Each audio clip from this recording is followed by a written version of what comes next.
presenting the transcription feature, Superman. The sky! Look, it's a bird! It's a plane! It's Superman!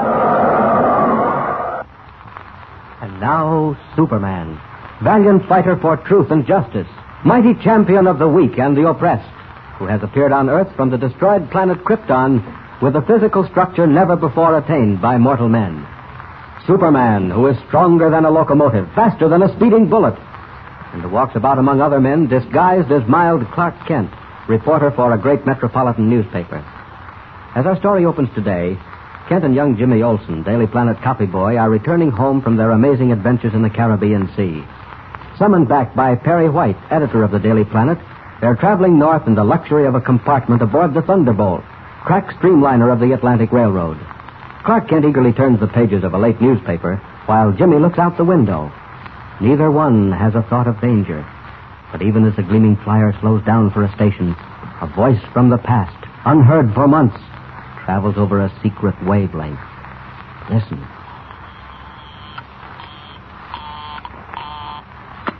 Yes, we are calling YM. This is YM. What have you to report? Everything is in readiness. You have arranged for the automobile to be met? I have. Where is the transfer to be made?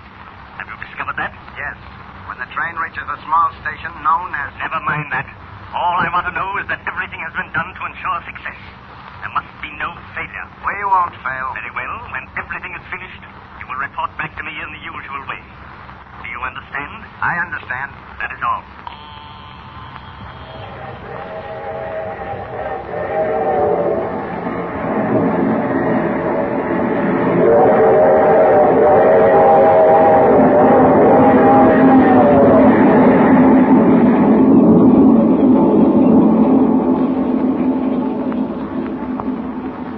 I see business is booming in the big town, Jimmy.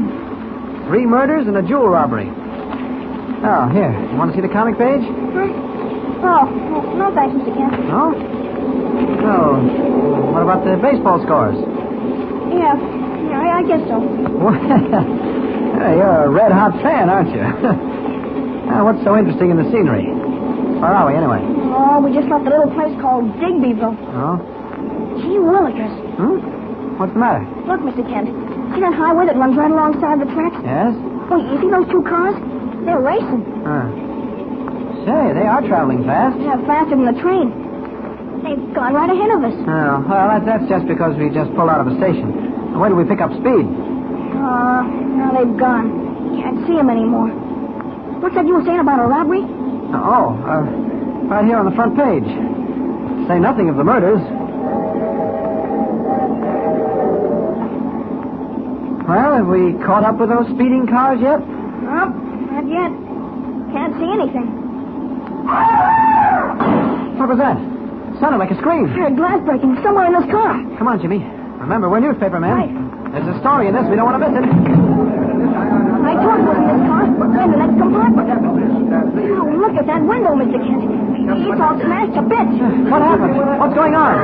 Somebody threw a rock through the window. No, it's all right, miss. Just take it easy. What was it? Did it hit you? Well, I was sitting right here reading my magazine, and all of a sudden something crashed through that window. Call the conductor. No, don't do that. Nobody's hurt. I'm so frightened. Jimmy, see if you can find what it was, eh? If it came through the window, it must be in this car. Yeah, look under the seats. Chances are it was a rock tossed by some kid. You find anything, Jimmy? No, Mr. Kent. Oh, here, I'll help you. All right. Oh. Hey. Sorry, Jimmy, I didn't mean to bump you. Oh, that's all right, Mr. Kent. Now, go ahead, you keep on looking. Please, have you found anything?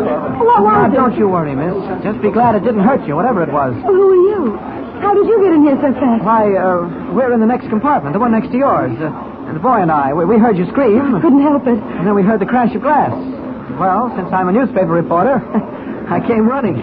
Look, let me get you some water, will you? No, thank you very much. I'm all right. The conductor will be along pretty quick, lady. Everything will be all right, I'm sure. I'm all right, I tell you. I'm so sorry to cause all this trouble. Oh, shucks, lady, that's all right. No wonder it scared you. Maybe you'd better leave the door open now. Can't you find the rock, Jimmy? Golly, Mr. Kent, I can't find a thing. No? Whatever it was that came through that window, it's just vanished. What? There's no rock? No stone? Well, maybe there was, but it isn't here now. Maybe it's out in the corridor. Miss, was the door open when the window broke, or don't you recall? Well, yes. No. No, it wasn't open. I don't remember. Guess it must have been open, or we wouldn't have heard things so plain. But the door was open, all right, young lady. Guess you're so mixed up you don't remember. You just walked in from down the car. I was behind you. Yes, you're right. I just sat down my magazine. Well, then maybe the stone rolled out in the corridor. Nothing out there, Mr. Kent. No? I looked all over. I tell you, if anything did come in, it just vanished. Well, how can that be? Where could it go? Well, never mind, miss. It is a little queer, but it doesn't matter much. But it does matter. It matters a great deal. I tell you it does. Here comes the conductor. Come on, boys. Maybe we'd better get out of here and leave the little lady alone. Yes, he's right. Come on, Jimmy. Let's go back where we belong. Gee, Mr. Kent, aren't you going to stay and see the conductor? Maybe there's a story. Oh, there's no story here, Jimmy. Let's go, huh? Okay, Mr. Kent. It seems to me, even if there's a chance of a story, we ought to stay around and find out. Stop. I want to get back to our own compartment quickly. Huh? Hurry. Here we are. Close the door. Right. Well, there are one or two other angles that might make this a story, Jimmy. Even though our lady friend in the next compartment wasn't hit on the head. What do you mean? Well, for one thing, think back. Which came first, as you recall it? The crash of glass or the scream? Glass, of course. Oh? Are you sure? Golly, Mr. Kent, it must have come first. Why would she scream before she was frightened? Especially if she was reading a magazine. Yes, that's just the point. Why did she scream first? Did she? Absolutely. She screamed and then the window crashed. But what made her scream? Yes, exactly. What did? If you ask me, she wasn't reading her magazine at all, Jimmy. She was looking out the window. And she screamed because of something she saw. What? Yes, and if you ask me, it wasn't a boy getting ready to throw a rock. Whatever it was, she knew what it meant. It was something terrible, a shock. And it tore a scream from her throat before she could check herself. But if that's so, why didn't she tell us that? Why did she say she was reading a magazine? Yes, that's the mystery, Jimmy. Why did she lie? What is she holding back? Yes, and that brings us to the next item. I think it's high time we had a look at the missile. The what? The missile, Jimmy. In other words, the object that came through the window. Oh. See here? Golly, Mr. Kent, you had it all along. Sure. What do you think I bumped you for? I had it, Jimmy. And I kept it because the minute I laid eyes on it, I knew it might be interesting. Now, let's have a look, huh? It's a cloth package. Package and a heavy package, like a bag of marbles. Careful now. I'm going to dump it out on the table. What? Gee whiz. Great Caesar's ghost. Precious stones, jewels worth a fortune. Jimmy, do you see that thing? That's a black diamond. Mr. Kent, what? Golly, where did it come from? Whose is it? Where's that newspaper, Jimmy? Right here. Didn't I say something about a big jewel robbery? Uh-huh. Where is that? Oh, yes, here it is. Great Scott.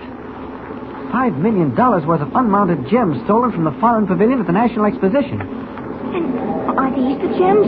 Jimmy, they must be the same ones. Crown jewels from one of the most famous collections in the world, worth $5 million. Wow, that's a lot of money. Oh. I'll put them back in the bag. Okay. Carefully now. That's it. Oh, yeah. And hide the bag. Men commit murder for jewels like that, Jimmy. They may have done it to get them. They'll certainly do it to get them back. Well, Mr. Kent. What is it, Jimmy? I just happened to think. Those cars. The ones I saw racing along the road. Yes? Well, what about them? Maybe that was them. Maybe one of them had the jewels and the other was chasing them. What? Remember? It was just after they got ahead of us that we heard the window break. I'd forgotten, Jimmy. I believe you're right. I'm going out to have a look along the train. You hold on to the jewels and don't stir out of this compartment. What are you going to do, Mr. Kent? Oh, just look around. Maybe question that girl. You stay right here, Jimmy. Don't you move until I get back. And hide that bag. Mr. Kent, don't be too long. Don't worry. You'll be all right. Boy's right. Those speeding cars did have something to do with this. I'd better look into it. And to do that, Clark Kent gives way to Superman. I'll fly back along the tracks and see what happened on the highway. Now, out this door. No one's looking. Good. Out we go. And up, and away!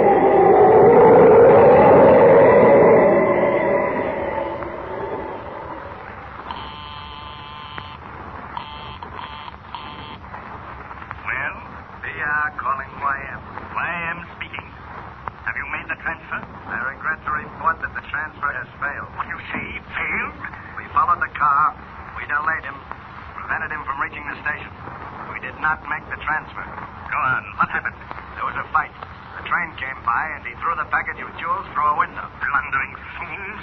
You have failed. But no time to talk of that now. Which car and which window? We saw that. The car was 319. The third window down. Very well. I will take charge in person from now on. I will board the train myself and do what must be done. That is all. The yellow mask will not save.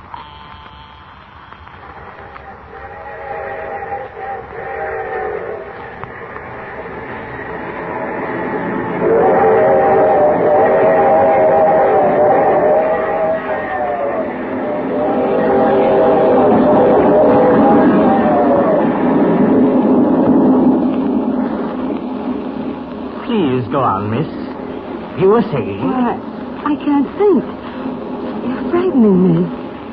Why do you look at me like that? Do I? I don't mean to. You stare as if you would look right through me. As if you thought I was lying. Aren't you? Aren't you lying? Answer me. Please go away. You're upsetting me. If you don't leave at once, I'll call the conductor. I beg your pardon, miss. You see, we railroad detectives have to examine every possible clue. So you are not lying. Of course not. I don't know what you mean. Let me go on. When this thing came through the window, had you been looking out? Admiring the scenery? No, I was reading a magazine. You saw nothing out the window? I tell you, I was reading. You saw nothing? Nothing. And then the crash. It must have been very terrifying. It was, believe me. Very well. Go on. What next? What happened? I don't remember. I screamed and people came running. Ah, yes, of course. People came running. And what did they find? I don't understand you. What did they find? Oh, a broken window. Glass all over the compartment. No. The object. The thing that broke the window. What was it? I don't know. Come now. Something must have shattered the glass. I tell you, I don't know. I want the truth, miss. There is no reason to hide anything. This is no fault of yours. I'm not hiding anything. We searched. Everybody searched. But there was nothing. Nothing at all. That's not possible. What do you think broke the window? How should I know? After the crash, who came running? People in the car. A boy and a young man from a newspaper. What? A reporter? Yes. What was he doing here? I don't know. Traveling, perhaps. The boy was with him. What's that? A newspaper reporter and a boy? How big a boy? Oh, just a boy, possibly 12 or 13. And this reporter, miss, what did he look like? You expect me to remember that? I was excited, almost hysterical. Of course, naturally. But please try to remember. Was he very tall, broad-shouldered? All I remember is that he wore glasses. Glasses? Yes. This reporter, what did he do? Oh, he was very kind. He looked all over for whatever came through the window. He and the boy both. On the floor, under the couch, even out in the corridor. Excellent, miss. And then what? They didn't find a thing. They looked carefully, both of them? Yes, everywhere. Very interesting. So whatever it was that broke your window simply vanished. Is that what you tell me? Yes. Thank you, miss. I'm very much obliged to you. I mean, the railroad is obliged. Is that all? That is all. I shall now go and question the other passengers. For example, the man and the boy. Did you happen to notice which compartment they were in? Yes, the one right next to mine. Thank you, miss. I'm sorry to have troubled you. That's quite all right. Paul, Yeah, I'm here. have you looked over the rest of the car? Yeah. A compartment with a man and a boy. Have you found that? A boy, yeah. In the next compartment, but there's no man. The boy's in there alone. Alone? Is he? The man is gone? There's no man with him. Excellent, Paul. For the moment, we're in luck. Now look. Yeah? Go through the train. Examine every face. You remember that once before we encountered a news reporter named Clark Kent. Yeah, I remember. Go and look while I wait here in the vestibule. See if he's aboard. All right. And if he is, what then? Shadow him. Don't let him out of your sight. I believe I shall go in that compartment and have a talk with the boy. If he is alone, so much the better. Now go. Hurry.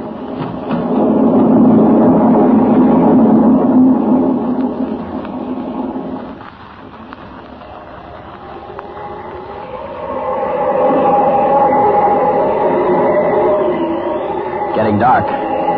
Been gone almost an hour and I haven't found a thing. I've combed that highway 100 miles in each direction. If those cars were mixed up in this jewel business, they've gone now. Oh, wait a minute. What's that? Looks like a fire on a back road. It is a fire. A burning car. There's been an accident. Have to look into this. Hello? Hello, anybody here? Anybody hurt? Help. I'm coming. What's the matter? Quick. They got me. They got me all right. I fooled them anyway. Quick, man. Tell me where you're hurt. What happened? Jewels. Thought they got the jewels. They didn't. The jewels? We was fighting. They stopped me on the road. Then the train came by. She was supposed to meet me on the back platform. She didn't. She? Who is she? I knew which car she was in. I kept fighting them off till the train caught up with us. Listen, man, what are you talking about? I fooled them. I slammed it right through the window. Even if they got me for it. Who was it? They chased me. I thought I'd make the station before the train came in. That's what I was supposed to do, but they held me up. You tell her. That's what made me right. Done the best I could. Look, listen to me. Who are you talking about? Who held you up? Who shot you? Quick. It was after the jewels, too, but I beat him to it. The yellow mask sure got left this time. What? Who did you say? The yellow mask? Is he back of this? The yellow mask. Plenty smart. Wait till he meets her. The yellow mask after the jewels. And Jimmy alone back there on the train. Got to get back before something happens. But I can't leave this poor chap. Wait. What's that? It's a police siren. They've seen the fire. They'll take care of him. And I can't have them finding me here. Not now. Up! Up!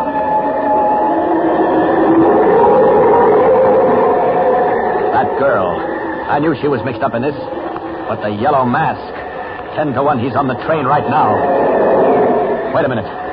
Jimmy's all by himself in that compartment. He's got to get back. Heaven only knows what's happening. Seconds may count. Faster! Faster!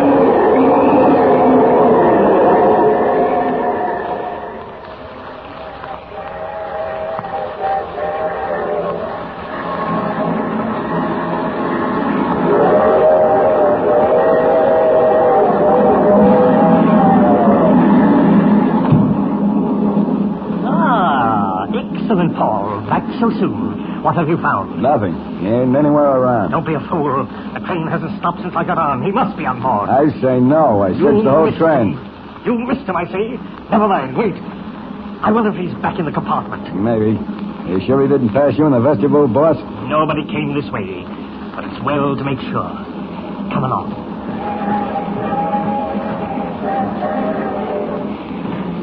Stop. This is it. Listen carefully, Paul.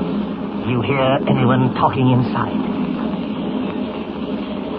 No. I don't hear a thing. Wait a minute. Yes, I do, too. Is it Kent? Is the boy talking to Kent? Wait. No. I don't think it's Kent. It's the porter. The kid's telling him what he wants for supper. I'd prefer to find him alone, but I can't wait. Either the boy or Kent may have picked up the jewels. And if they did, they're hidden in that compartment, and the boy will know where. What'll I do, boss? You wait in the corridor or in the vestibule. If the man I described to you, the one I think may be Kent, if he does come back, keep him away. Keep him away, boss? How? My dear Paul, however you think best. Believe me, I shall ask no questions. Okay. But what if the kid won't talk? What if he puts up a holler? He'll talk, Paul. I'll promise you that. And he won't yell, not even once. That is also a promise. Now then, keep your eyes open. And if Kent comes back... Okay, boss. If he does, I know what to do. Very well. Now, quiet. Is the door unlocked? Must be. The porter just went in. Quiet. And some roast beef and French fried potatoes and a big glass of milk. Yes. Is that you, Mr. Kent? Oh. Who are you? I am the railroad detective, son. Oh, I thought it was Mr. Kent coming back. What do you want? So, you thought it was Mr. Kent. Mr. Clark Kent of the Daily Planet, eh? Stay right where you are, Potter. Don't move.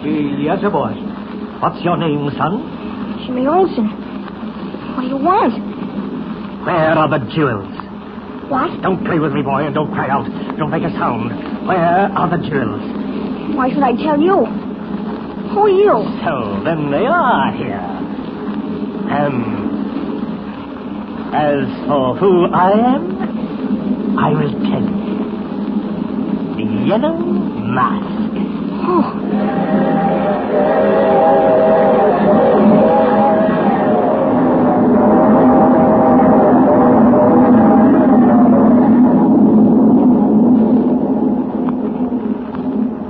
So, you thought that it was Mr. Kent, Mr. Clark Kent, of the Daily Planet. Yeah, but who are you? You sound like a railroad detective. Oh, you're right. I'm not a detective. What are you doing here? Why are you looking at me like that? Where are the jewels? What? Now, don't fool with me, boy. Don't cry out and don't make a sound. Where are the jewels? What do you want them for? Who are you? So, then they are here. And as for who I am, I will tell you. The Yellow Mask. Yellow Mask? Keep quiet. And you there in the corner. If I hear one sound out of you... Yes. Now then, boy, hand them over at once. What jewels? I don't know what you're talking about. Too late. You know what I'm talking about. The jewels are here, in this compartment. Give them to me. Be quick. You can't frighten me. If you think the jewels are here, go ahead and find them. Give me the jewels. Go ahead and find them. Now, don't try to look. Quick, give me that package of jewels. All I've got to say is you better be out of here before Clark Kent comes back. Clark Kent, eh? Well, nothing would please me better than to meet him face to face. I have a little score to settle with Clark Kent. He's not afraid of you. Now stop the chatter and hand over that package of jewels. Not much. Yes, you will. For the last time, boy. Keep away. Don't you touch me. Don't you dare. If you lay a hand on me, I'll yell my head off. Yell once, boy. Just once. And you'll never yell again. Oh, Lord. Now keep quiet, Porter. You don't dare hurt me. No, you think not. Come here, you. Well, now, maybe you're right. I knew you wouldn't dare. There's a better way. Much better. You're a very brave boy. Too brave to be frightened. I don't think that I could make you tell me where the jewels are if you didn't want to. But you will want to. That's what you said. I say yes. And why? Because, besides being brave, you are also loyal. Loyal to your friends. What do you mean? You would not wish them to come to harm. Especially your friend, Clark Kent. See? You're just trying to mix me up. Better get out of here pretty quick, too, because Mr. Kent will be back soon. I hope not, Jimmy. For your sake and his sake both. His sake? What are you talking Now about? listen to me. Just outside this compartment, waiting in the vestibule, is a man named Paul. You know Paul? Oh, too bad. A pity. He's very faithful. Always does exactly what I tell him. And this time, I told him that if Mr. Clark Kent returned while I was still in this room, to take care of Mr. Kent with a knife. You wouldn't do it. You couldn't. Mr. Kent walks into that vestibule before you and I have finished our talk. Are you listening? No. No. He will never walk anywhere again. Never. Now. Stop him. Don't let him. Where are the jewels? Wait. Here they are. Right here in this package. Take them. Take them quick and go. Thank you, Jimmy. You are a very smart boy. And now I'll leave you. I see the train is slowing down for a station. How very convenient. Yes, my friend, isn't it? So convenient for me. Don't move. Don't turn around. I have a gun here. It's small, but good. She has, too. She's not lying. Give me that package, my friend. It was never yours, you know. No, I won't give it up. All right. One little pull of this trigger. No. No, here, take it. Thank you. You she-devil. I'm going now, but before I leave, I'll just make sure that you stay. You hit him over the head with your gun. Lordy. Wait, sound like a light. He's dead. What do we do?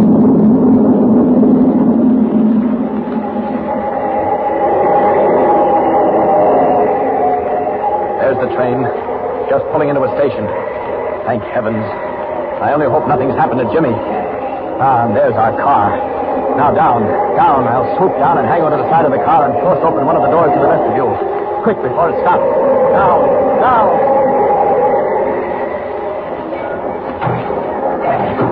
There. Almost in. There we are. Now to get it closed again. And now for Jimmy. Oh, this way, quick! That voice. It's the mask. That's Jimmy in the compartment. Back to Clark Kent. Fast. Jimmy! Jimmy, I'm coming! Mr. Kent, are you hurt? Did he get you? Who get me? The yellow mask. He was in here. Look there on the platform. He jumped right through the open window when the train stopped. How did he get in here?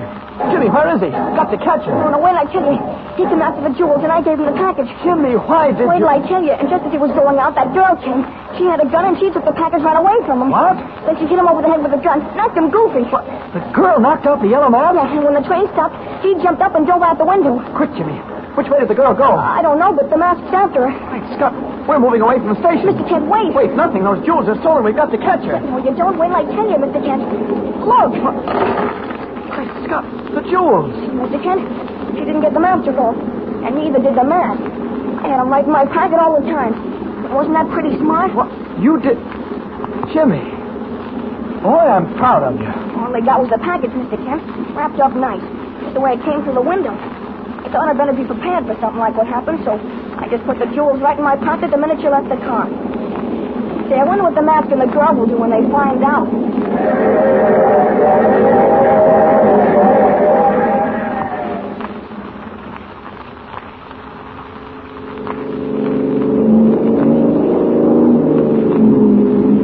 That's her car up ahead. Faster, Paul. We'll get her, boss. Clever, I'll say that for her. But she won't live long enough to profit by it. She's turning up a back road. Maybe she thinks she'll lose us. Catching up. Look, Paul. Look. She's stopping. Yeah, maybe something wrong with her car. Careful, boss. She's tricky. People trick me only once, Paul. She won't do it again. Look, she's standing right there on the road. Look, see her in the headlight? Stop. Pull up. Let me have your gun. No need to go any further. Stand right where you are. Why, certainly. You fooled me very cleverly before, back there in the train. But not now, I think. No, not now, my friend. Are you looking for something? I think you know what I'm looking for. Hand over that package. Package? Certainly. Here, catch it. Huh. You gave me a chase, but I've got them now. Congratulations, miss, on having done your best. Yes, but my best and your best, too, is not quite good enough. What do you mean? Why do you think I stopped? You realized you were caught? What else? Oh, no. I stopped because I found out what's in that package. Maybe it'll stop you, too. Open it.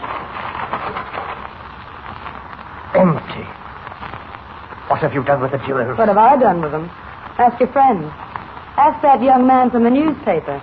Or even better, ask that smart little boy. You're trying to fool me again. You got them in your car. If that's so, why do you think I stopped? My car's plenty fast. Do you think I stopped to chat? No, my friend. I stopped because I found out. And because I wanted you to find out, too. I see.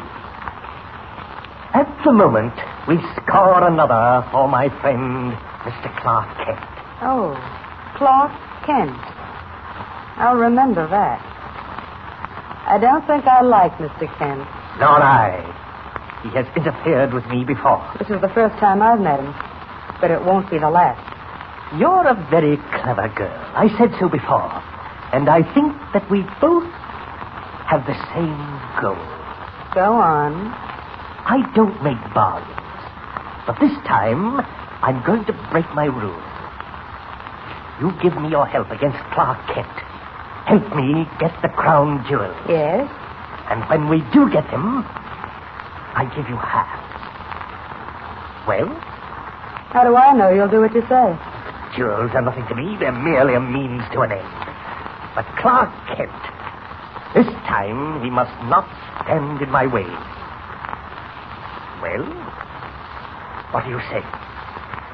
I say yes, we'll work together. And now come. I have a plan already. While the train is still on the way to the city... Paul, bring up the car. Listen, this Clark Kent doesn't know who he's up against now, but he'll learn. Oh, yes, he certainly will learn. Come, my friend. Come along while I tell you how.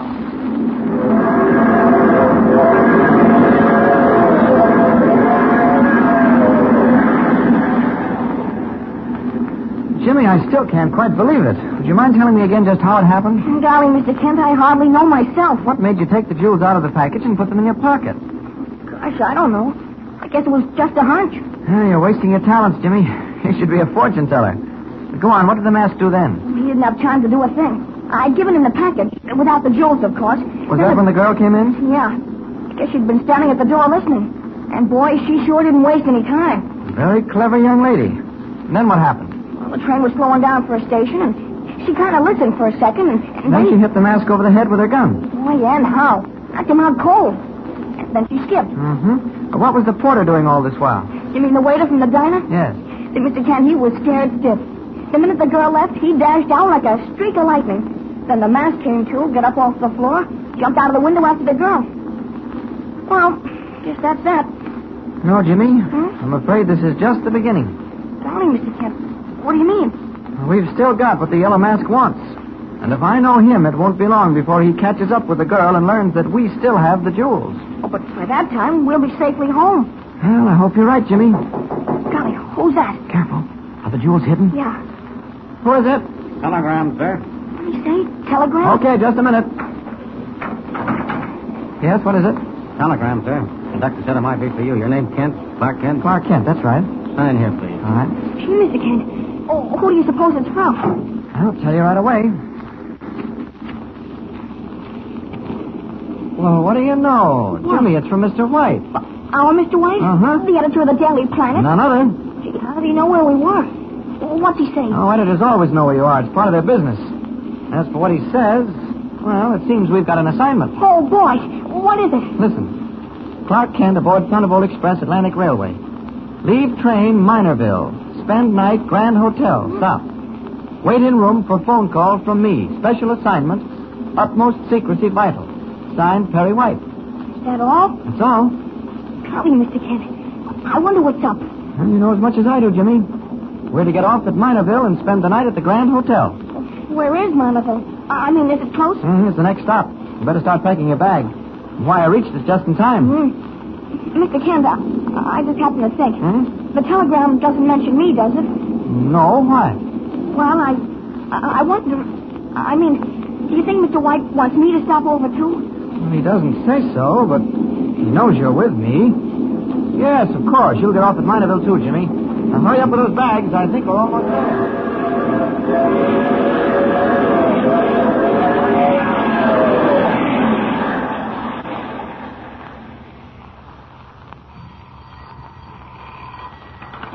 Yes? This is YM. Who is it? Go on. Excellent. Yes. Who's that? Are they at the hotel yet? Excellent, Paul. Nothing more now. You'll remain on call. Well? So far, all is well. Our friends received the telegram. Good. Left the train at Minorville and are now registered at the Grand Hotel. Good. I told you it would work. Apparently, they suspect nothing. You're a clever girl. Now, what's the next step? That, my friend, is up to you. You have some members of your staff here. Yes, of course, that was one of them who called. Very well. Put them in the hotel and let them get to work. It shouldn't be difficult. Well, I don't know. That fellow Kent, he somehow manages to squeeze out of tight places. We're not interested in Kent. All we want is the jewels. Don't tell me your organization isn't equipped to handle a little matter of burglary. I don't suppose you'd care to tackle the job yourself, would you? Hardly, my friend. Unfortunately, both my talents and I are rather well known. Excuse me, please. Yes? Well? What do you say? Are you sure? That complicates matters considerably. Very well, remain where you are. You'll hear from me. Well, what's the trouble now? A slight impediment to your excellent suggestions. What do you mean? Particularly as concerns that little matter of burglary. Where are you driving us? By a most unhappy coincidence, the Grand Hotel on this particular evening is packed with policemen. Policemen? But why? What for? Purely coincidence, my dear, but still unhappy. It seems the hotel has a guest. That's very bright and so unusual. Now, what are the policemen doing there? Holding a convention? No, it seems that a distinguished ambassador, a representative from abroad, is a guest at the Grand Hotel. Are you serious? Entirely. And because this distinguished foreign representative is spending the night there, the Grand Hotel has arranged for police on every floor. I see. Well, That does make it a little more difficult, doesn't it? A trifle, yes. But not impossible. No? Unfortunately, my people are also known to the police. In that case, I shall have to do it myself after all. Excellent. Will you pose as a ghost and pass unseen through walls? Don't be a fool. I need your help, not your wish. Forgive me. I am yours to command. This won't be easy, but I think we can handle it. Our problem is to make our way through a cordon of police, find the jewels, and get out again. If you can do that while Kent and that boy are in their room... Kent and the boy will know nothing until it's too late. Now tell me, you said you were well acquainted in Minorville. Have you friends here, people you can trust? Of course, but what... Never mind. You'll see how things can be done with finesse and quickly. You get on that phone. Call your friends. I'll need 2 men and a woman. There's no time to lose.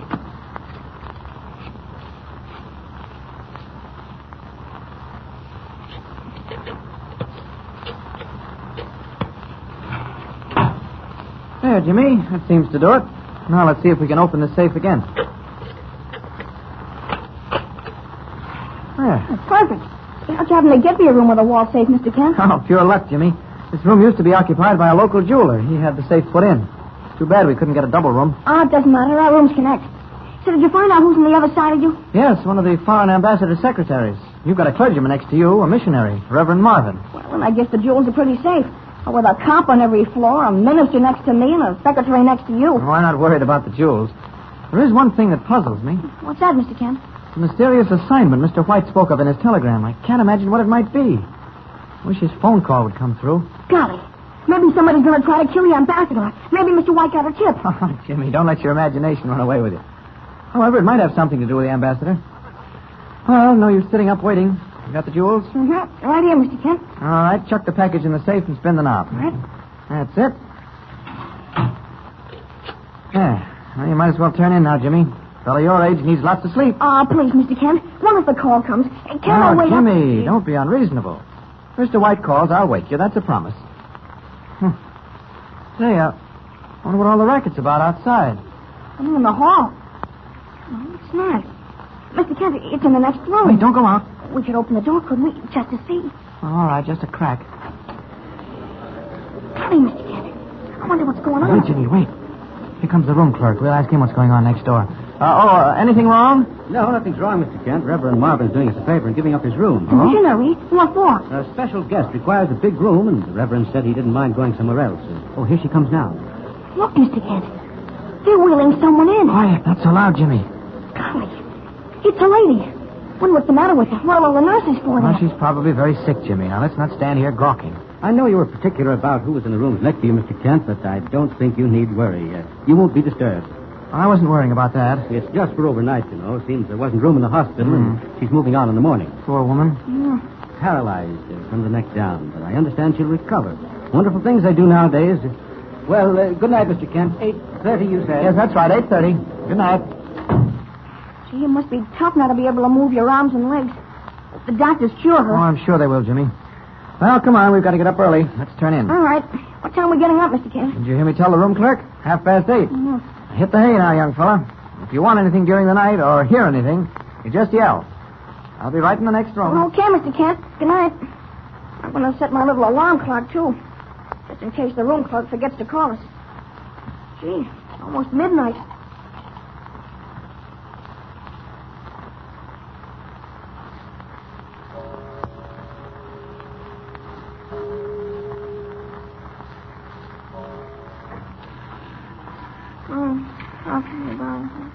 I thought for a moment he was wakening. He's only mumbling in his sleep. Now, where's that wall safe? Oh, here it is. And they call this a safe. With these tools, getting it open is a cinch. All right.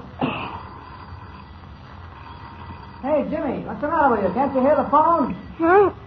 Oh, golly, I didn't know what it was. I'll answer it. Hello? Huh? Oh, yeah, thanks. It's the clerk. He says it's 8:30. There goes my alarm clock. Gee, I must have been sleeping like a log. Oh, boy. I'll say you were. That phone rang 10 times if it rang once. All right, now, come on. Hop out of bed. All right. Oh, Great Scott. what's the matter? Look at that safe. It's wide open. The jewels. The jewels are gone. Well- Get into your clothes, Jimmy. Hurry. You've got to work fast. Come on, kid. Get into your clothes.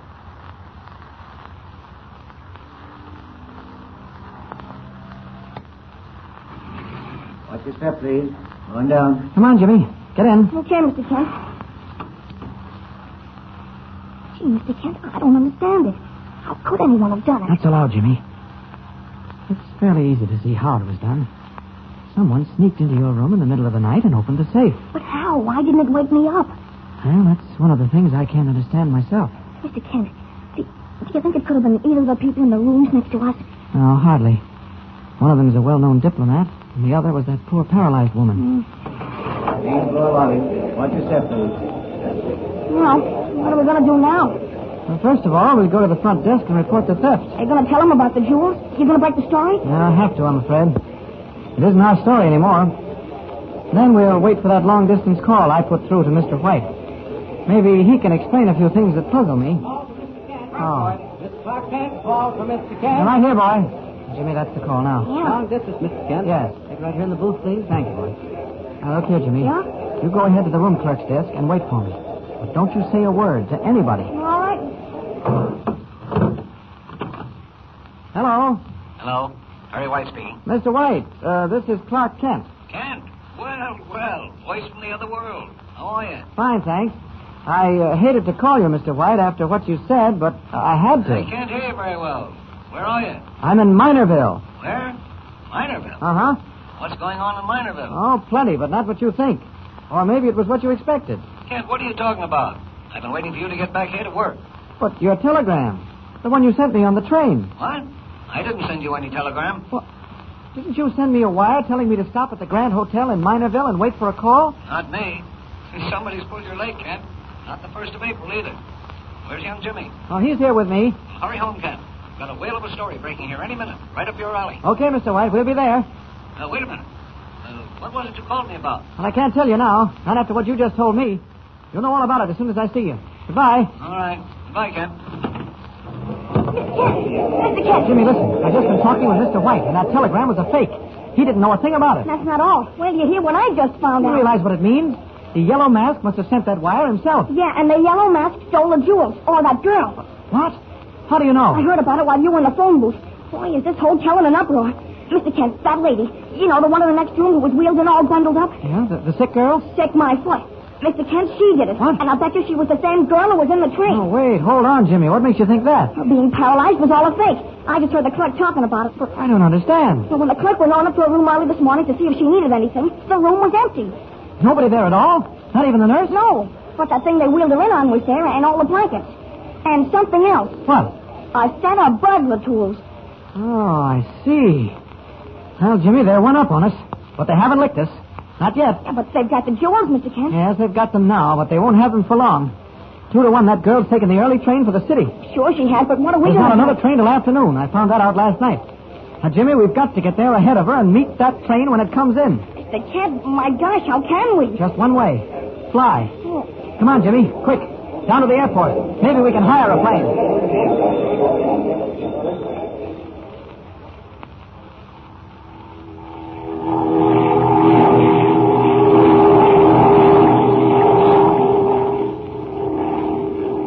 How are we doing, Mr. Kent? I don't know, Jimmy. It's going to be touch and go.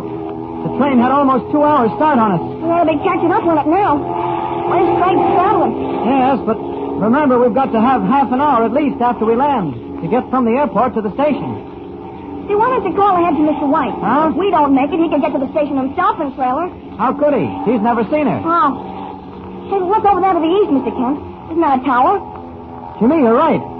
It's the Parkway building. Look how it stands up there through the fog. Well, it means we're home. Yeah. 30 stories high. And nobody in it.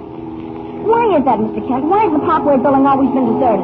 I'll explain that some other time, Jimmy. It's quite a story. Right now, I've got all I can do handling this plane. Boy, some flyer, all right.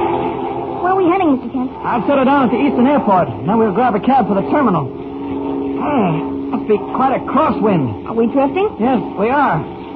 Trying to bring around, but we're heading straight for the tower. Look at it. The a layer of fog all over the city. Look, Mr. Kent. Tower sticks up through it like a lighthouse. Yeah, I am looking. It's funny. Never guessed there was a great big city underneath that gray blanket of fog, would you? Hey, aren't we kind of high, Mr. Kent? I've been coming in at 15,000. Don't want to bother the transports. Now we start dropping. Hey, Mr. Kent, the motor's missing. Yes, that's queer. Got plenty of gas. Speed lines must be fouled. Listen to it, Mr. Kent. What'll we do? Mr. Kent. It's all right, Jimmy. It's all right. What? I'll glide her down. If I can ever get out of this wind. Mr. Kent, look. We're heading straight for the tower. Yeah, I know. Can't seem to get her out of it. Oh, you're driving on purpose? Golly, Mr. Kent. The motor. It's dead. Mr. Kent, the motor's dead. Steady, Jimmy. Steady. We'll be all right. But we're diving. We're going like a bullet. Mr. Kent. Jimmy, I can't bring her out of it. Something's pulling us. It's the wind.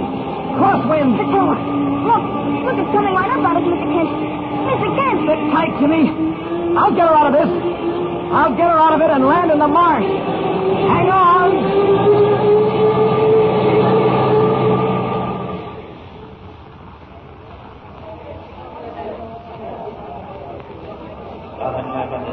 Second section, Fall City, Down, Minerville, track number 9, Southern Limited. Now then, Jimmy, we're here. We made it just in time. Oh, well, we lucky. I don't see yet how you got the plane down, Mr. Kent. What was it that pulled us around so? We'll go into that later. Got something else on hand right now. Right back of that pillar, quick. What are we heading for? That girl comes down. Aren't you going to stop her? Stop her? No. Why not? Jimmy, use your head. That girl's working with the yellow mask, or at least we think she is. Boy, we know it. All right. If we follow her and see where she goes, maybe we can find the yellow mask himself. Golly, Mr. Kent. Do you think so? Well, it's worth the chance. Yeah, but she'll be looking for us. No, she won't. She thinks we're still back in Minerville. Jimmy, look. Huh? There she comes right now. Yeah, it's her, all right. She's walking plenty fast. Right now, watch her. See where she's heading. Mr. Kent, look. She's walking toward the subway. Yes, Jimmy. There she goes down the stairs. Come on, we've got to follow her. Quick. Millville, line, Newfield, track number 10.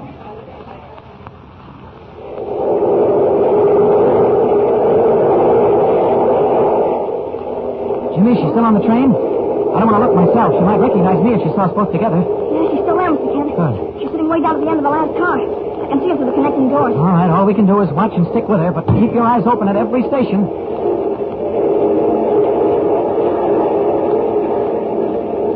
Well, she's still there? Yeah, still there, Mr. Kent. Yeah, right in the same place. What are the lights off for? Why's the train stopped? We're not at the station yet. Oh, it's all right. I'm just waiting for the all-clear signal before pulling into the station.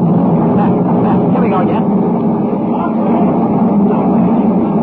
Keep your eyes open, Jimmy. Is she getting up? Sneak a look. I don't think so. For Pete's sake. What's the matter? Careful. Mr. Kent, look. What? Look, what you see isn't there. She's gone. It can't be. She must be there. But she isn't. Look for yourself. Come on, into that car. This just isn't so.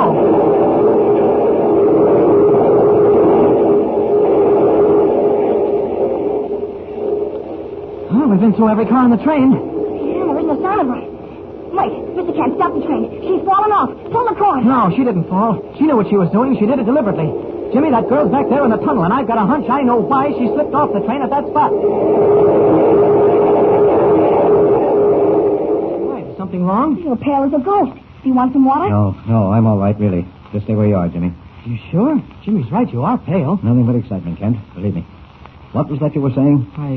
About your plane. You say it crashed? Oh, no, it didn't actually, but we came mighty close to cracking up. It wasn't his fault, Mr. White. Mr. Kent's a swell pilot. Never mind that.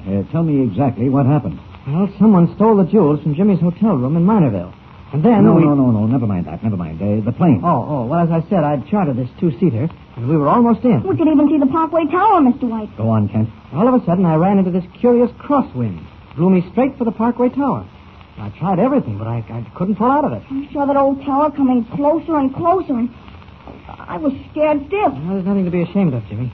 I was mighty scared myself. Then what happened, Kent? I just barely pulled out of it, Mr. White. Missed the tower by an eyelash and landed in the Parkway Marsh. Good heavens. I was squeak, all right. I wasn't thinking of that. Of course, I'm thankful you escaped, but it's mighty curious. I'm afraid I don't quite understand. Coincidence. A simply amazing coincidence. Or possibly not a coincidence at all. Now, look here, Kent. What you've been telling me is almost exactly what I was going to tell you, just as soon as you'd finished. What do you mean? Airplanes out of control. Unaccountable crashes. Only you two got out of it. And the others? Well, the others aren't anywhere at all. And the curious part of it is, they were mixed up with jewels, too. Well, I still don't understand, Mr. White. Kent, this is a most amazing mystery, and here it is in a nutshell. During the past month, 4 planes coming into the city, specially chartered air expresses carrying valuable loads of jewels and precious stones, have never arrived. Never arrived? But you said they were coming into the city. Just so, Jimmy. Each of them was practically inside the city limits, several thousand feet up, of course, in full communication by two-way radio, and then, suddenly, nothing. But that's not possible. Radio breaks off, complete silence, and they never arrived. Cracked up? No, vanished, disappeared. But if they're that close, well, why can't people see them? That's the catch. Always, without fail, the accidents, if they are accidents, have happened on rainy, foggy nights. Low ceiling, poor visibility, as if someone had picked those nights deliberately. I see. And you think... I don't know what to think, Kent. But it suddenly flashed into my mind while you were talking that if the yellow mask is back of your own adventure, and you say he is... Oh, yeah, Mr. White, I saw him myself. Well, then, there's a possibility that he's back of this, too. I can hardly wait to see Wentworth. What? Why Wentworth? Hasn't he arrived from an hour yet? He left there long before we did. Oh, yes, he's been back some time. He's been covering these mysterious disappearances and flying in this evening, very soon now, with the Air Express from the south. That's so. Oh, I'll be glad to see Bill. He's been flying on various routes for a week. I couldn't see that it was proving anything, but he insisted that if he could find out what was happening, it would be the scoop of the year. Well, it certainly would. If the mask is mixed up in this, Mr. White, it's going to be plenty hard to uncover the story. Tell me, Mr. Kent, do you suppose Mr. Wentworth's found out anything? He's due in half an hour, maybe sooner. And if he does know anything, we'll know about it soon enough. Mr. White, where's he coming in? Eastern Airport. Why, Kent? Where's he coming from? Garden City. That's from the southeast. Great Scott, I wonder... Wonder what, Mr. Kent? Nothing. Mr. White, I'm going down to the airport to meet Wentworth when he gets in. You don't mind, do you? Well, of course not, Ken. Go ahead. Hey, Mr. Kent, may I come too? Yes, come on, Jimmy. Even if we don't find anything, you'll at least get to see how an airport works. Well, good luck to you, Kent. It's a bad evening. Looks like more rain. I hope nothing happens.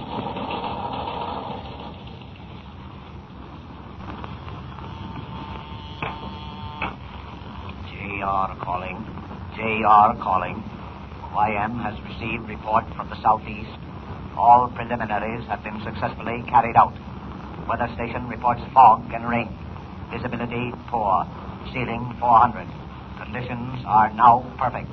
Reception station reports plane coming in at 9,000. YM orders that all posts stand by for action.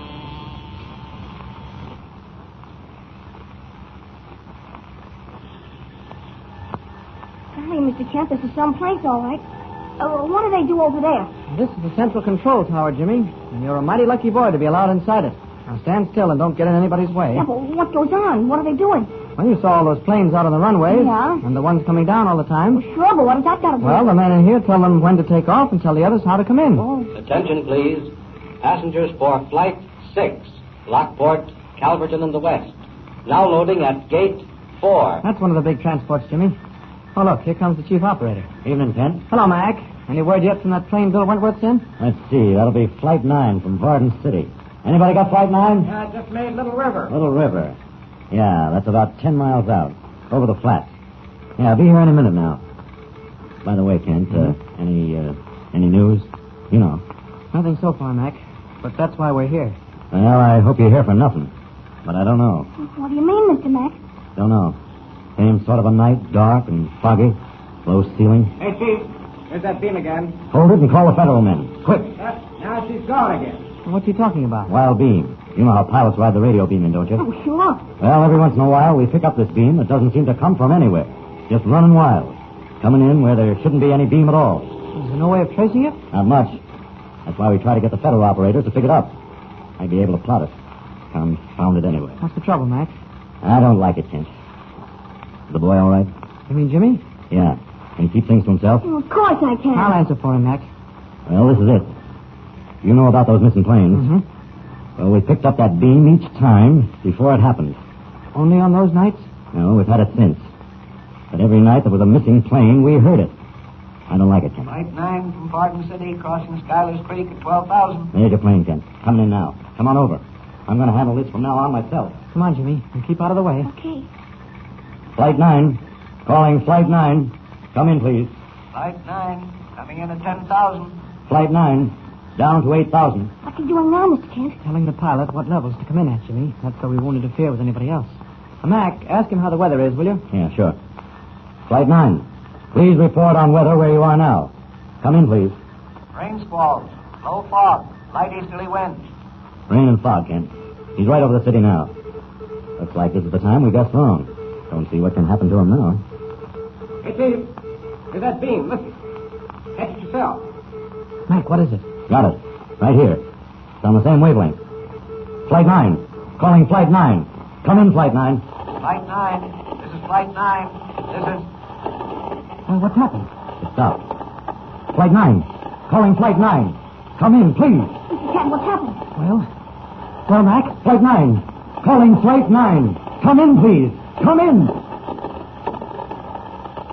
I'm afraid I didn't guess wrong after all, Kent. Wentworth's plane is gone. Just like all the others.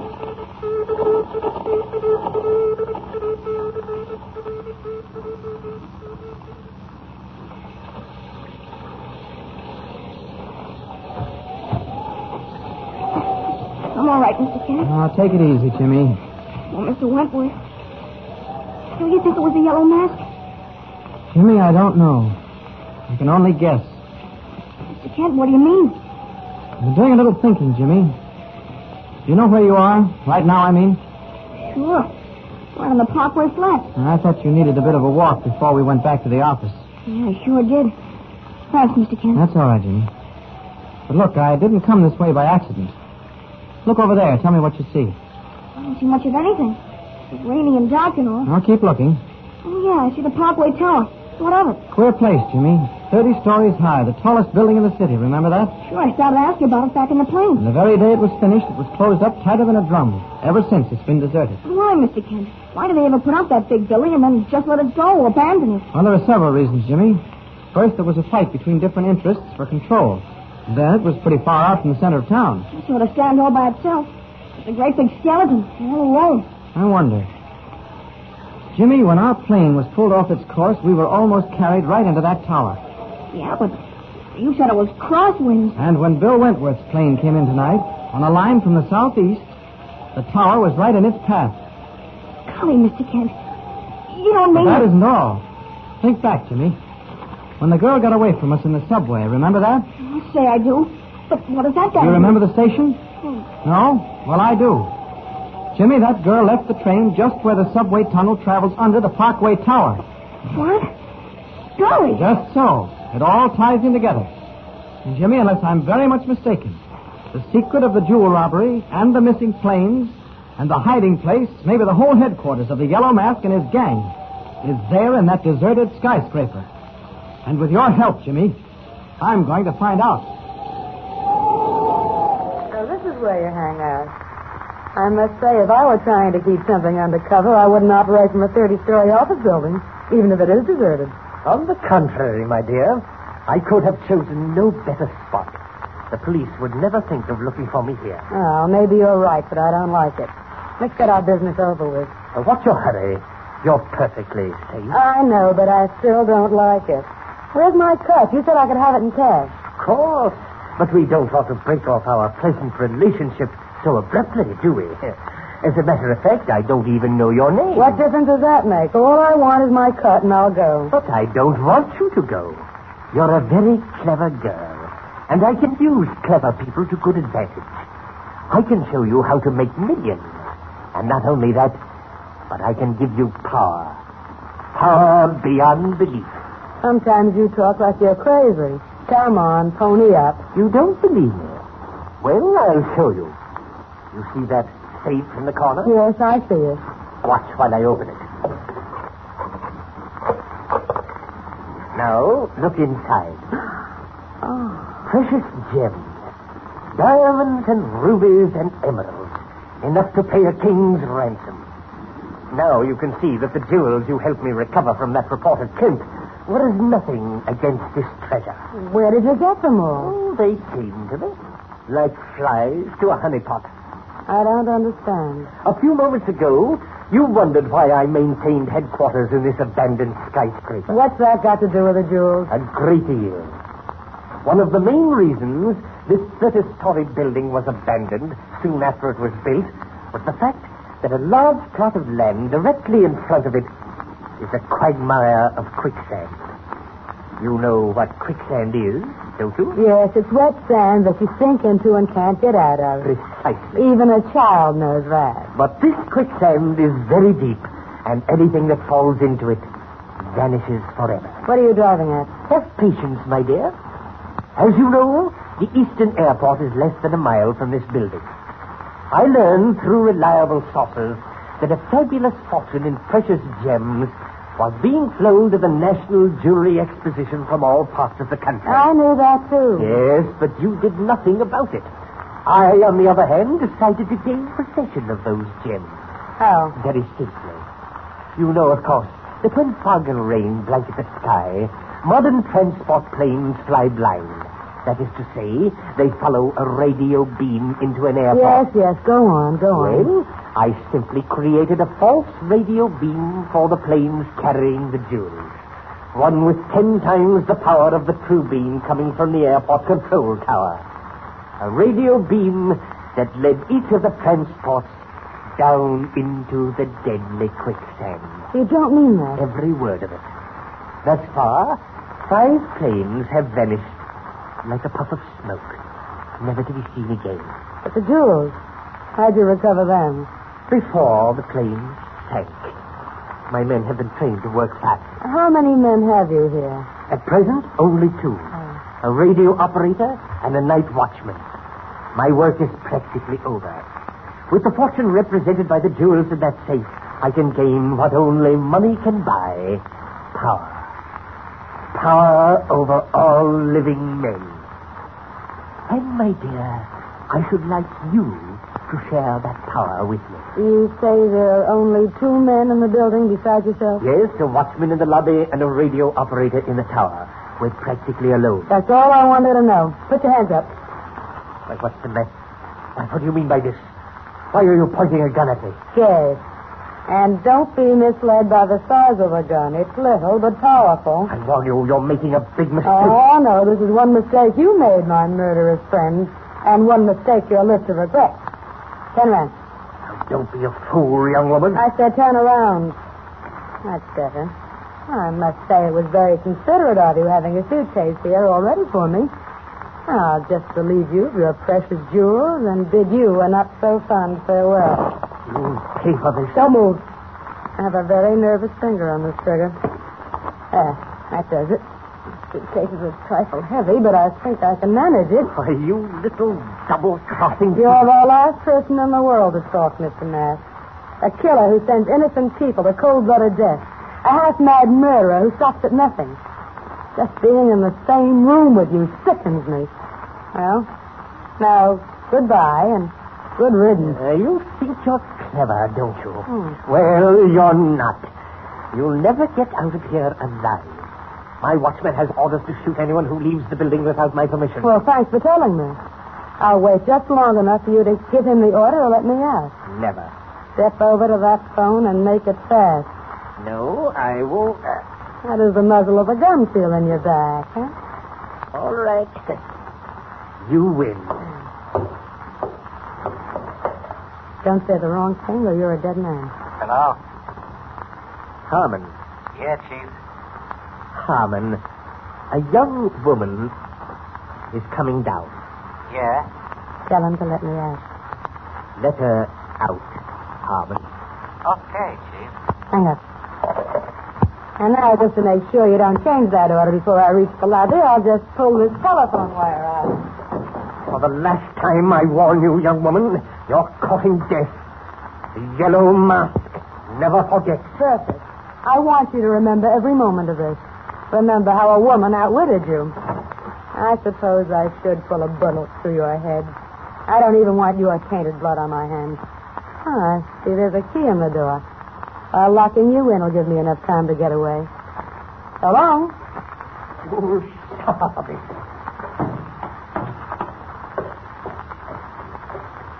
Clutching the suitcase containing a fabulous fortune in stolen gems, the mysterious girl races down the steps of the abandoned skyscraper, leaving the yellow mask helpless behind a locked door. But even as she nears the lobby, Kent and young Jimmy Olsen start across the weed-grown field that separates the Parkway Tower from the main road. A light, misty rain is falling. Listen. What makes you think we'll find anything in that deserted building, Mr. Kent? I don't know, Jimmy. Call it a hunch if you want to. Must be more than a hunch. Well, maybe it is. I was thinking while we were in the control tower at the airport. Practically eyewitnesses to the strange disappearance of that transport plane. All the ships that have vanished were headed in the general direction of the Parkway Tower. Suddenly, they were never heard from again. Right, Mr. Kent. If you remember, Jimmy, that mysterious girl on the train, the one we followed into the subway. She disappeared, too. Uh-huh. The subway stopped in the tunnel and the lights went out. One second she was sitting there, and the next second she was gone. Exactly. What you don't know is that she disappeared while a subway train stopped near a station that has never been used. The Parkway Tower station, directly underneath the skyscraper. No kidding. Uh-huh. That's why I think it's well worth our time to see what we can find in the Parkway Tower. Well, it really doesn't look like much from here. No. Not a light in the place. Wait a minute. Don't move. What is it? Thought I heard voices. Crouch down. I see something wet. Quiet. Someone's coming out of the building. I can't see through the fog. I can. It's a woman carrying a suitcase. She's coming this way. I see her now. Gee, Mr. Kent, do you think I not only think, Jimmy, I know. It's the girl we met on the train. The one who relieved the yellow mask of those stolen jewels. We're in luck. Now keep low until she's close by. Okay. This is exciting. Quiet. Here she comes. Get ready. Good evening. I think we've met before. You remember? You must be mistaken. Oh, no, he isn't. You're the one who hit the yellow mask in the head and took the jewels. Don't know what you're talking about. Let me by. You know what we're talking about. Where are those stolen jewels? I tell you, you're mistaken. I'm an airline hostess, and I must report to the flying field. I'm late now. Oh, here, I'll show you my identification card. I have it right here in my handbag. Don't move. Oh, that's your identification, eh? A gun? Yes, and I know how to use it, in case you're wondering. I don't doubt it. All right. Now, I don't want to have to hurt you with a kid, so stay right where you are. If you try to follow me, you'll get it. Understand? I think you've made it clear. And don't forget it. She's getting away, Mr. Kent. On account of that gun. Don't worry, Jimmy. She won't get away. And you stay here. Don't budge from this spot. I'll follow her. She'll shoot you. No, she won't.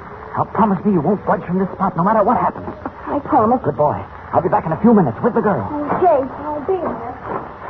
Suppose I could have snatched that revolver from her hand, but I was afraid a shot might go wild and hit Jimmy. She can shoot all she wants to. That's Superman. I'll just fly over her head and drop down in front of her. Up. Who's there? Give me that gun. Stand up. One more step and I'll shoot you. What? Your gun might just as well be loaded with putty. Give it to me. No, I won't. Then I'll take it. Running away won't help you. Come back. I said come back. Scott, what happened to her? Where are you? Where are you? I understand this. She's disappeared. Vanished into thin air. Vanished. She's gone. Vanished. Not a sign of her out here. What's that? Wait, Scott, there she is. Caught in a huge quicksand hole. Dragging her down. Don't struggle. I'll get you out. Thinking fast. No wonder. Such terrific. I hope I can get out myself. Another few feet. There. I've got her. She's fainted. Gotta work my way back to solid earth. Won't be easy. I need all my strength. Getting there. Slowly. Now. Made it. But not by much. Mr. Kent. What? Mr. Kent, where are you? I can't let Jimmy see me as Superman. Not at a time like this. Might put two and two together. I'll change back to Kent. Right here, Jimmy. Be careful. I heard a scream, Mr. Kent, and... See that big hole in the ground? It's full of quicksand. She stumbled into it and almost sank before I could get her off. Is she hurt? Stand back a little, Jimmy. Give her air. Oh, I see. Quicksand. You're safe now. You're out of it. Fell into it. Yes, I know you fell into it. I heard you scream. It saved my life. After I pulled a gun on him. No, forget it. You should have let me take it instead. I'm no good. She's no good. Now, come on. Pull yourself together. You can be of great help to us. I'll do anything you say, anything. Well, then tell us. Where's the yellow mask? In that building, the Parkway Tower.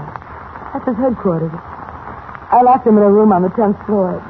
The only other people in the building are a watchman and a radio operator. Radio operator? Well, that's how we made those transport planes disappear. By sending out false radio beams. Where are the planes? buried in that quicksand.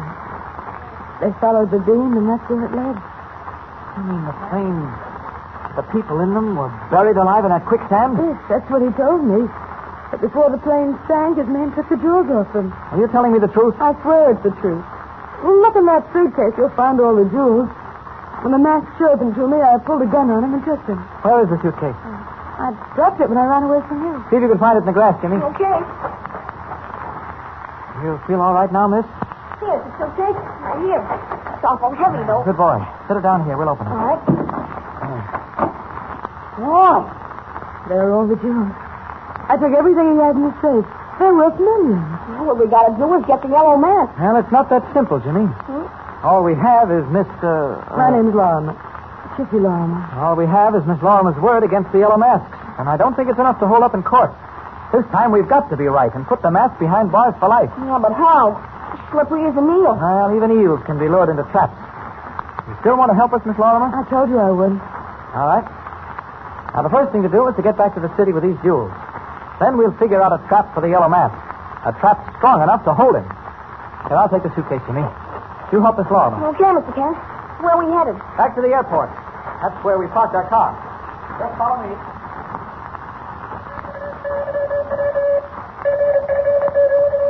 Good evening, radio fans. This is Bill Breen with some hot news for you. Chicky Lorimer, alleged queen of $1 billion jewel ring, still refuses to tell police where she hid a fortune in precious gems stolen from the National Exposition.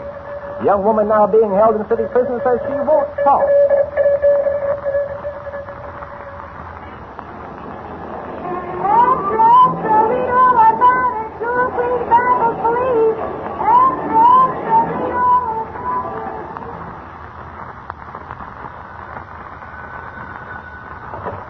Police Commissioner's office. Commissioner, this is Evans, National News Service.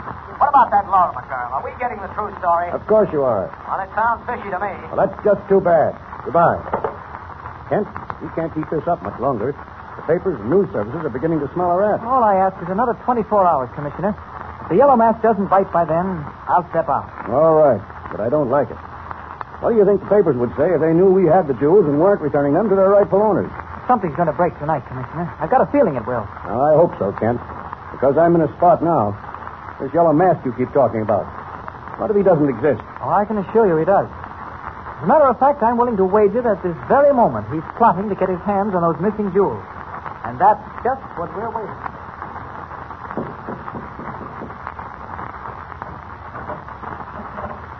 You sent for me, Chief?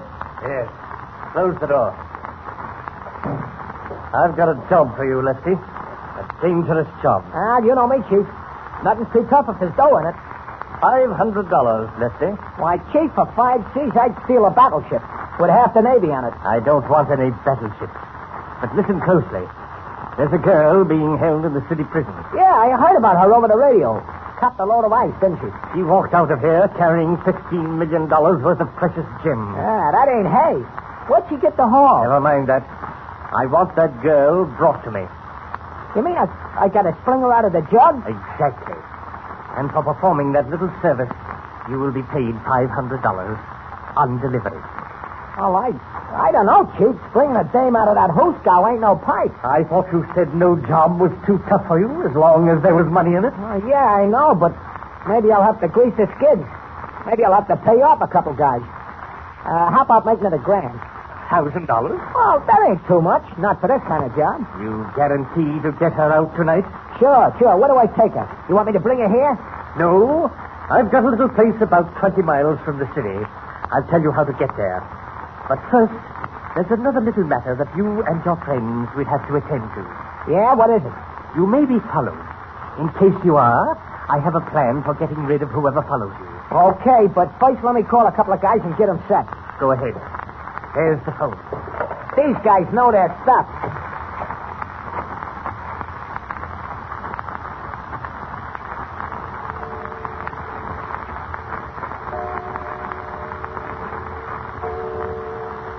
Getting pretty late, Kent, and nothing's happened yet. Don't worry, Commissioner. It'll break soon. You know, Kent, I still don't get the point behind all this. For instance, why is that girl reporter sitting in a cell in the city prison instead of Chicky Lorimer? Because I can trust Lois Lane, and I'm not certain I can trust the Lorimer girl. Lois is one of the best reporters on the Daily Planet, and she's not afraid of anything. But you said the yellow mask knows the Lorimer girl. Well, that won't matter. You see, this is how I figure it to happen. The mask must have read in the papers or heard over the radio that the police are holding Chickie Lorimer, but she won't tell where the jewels are hidden. And actually, he figures if his men can bring him the girl, he can force her to reveal the hiding place. Well, what if they do break her out? I mean Miss Lane.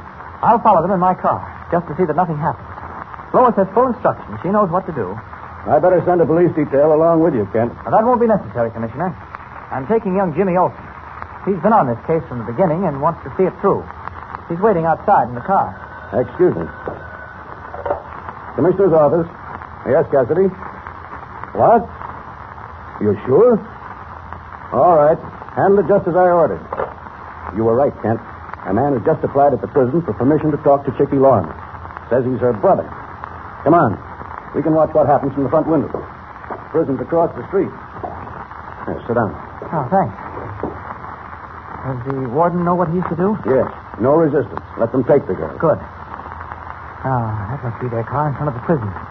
Big black sedan. Motor's running. Kent, look. They've got her. They're coming through the gate. That means I've got to get going. See you later, Commissioner.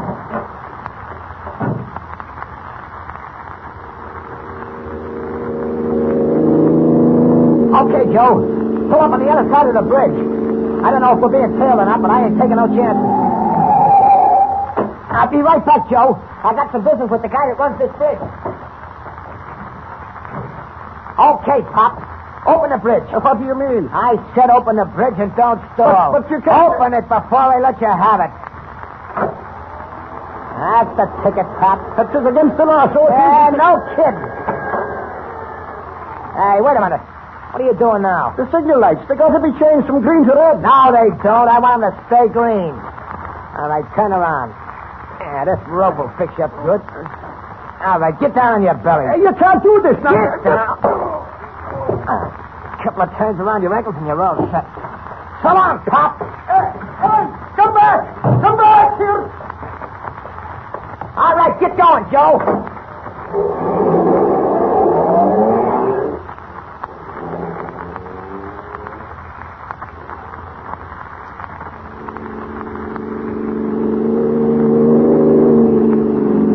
Catch up with them, Mr. Kent? In a mile or so. They've got a fast car, but we're stepping right along. What's that green light up ahead? Oh, it's a signal light on a drawbridge. When the light's green, that means the bridge is closed. I'd better get over it before some boat comes along the river and the bridge opens. Here we go, Jimmy.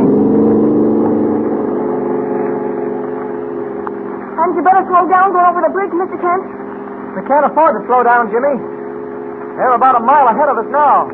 We don't want to lose them. Just you sit tight. This car holds the road. Are you sure that green light means we can go ahead, that the drawbridge is closed? That's right. When it's red, the drawbridge is open. Say, is this the kind of a bridge that breaks in the middle and swings up on both sides to let boats through? No, the whole bridge doesn't swing up. Just about 15 feet on either side. Oh. Now, hold on. We're almost to it. Boy, listen to those tires, huh? Yeah, they should. We're doing 65. Mr. Kent, look! The bridge is open! I can't hold her. She's skidding. We're going through the wall, Mr. Kent!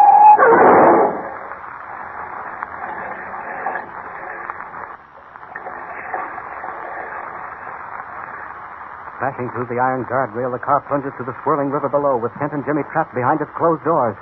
For a moment it bobs like a giant black cork on the angry water, then sinks beneath the surface. In the meantime, another car pulls into the driveway of a tree-shaded house where dim lights flicker behind drawn window shades.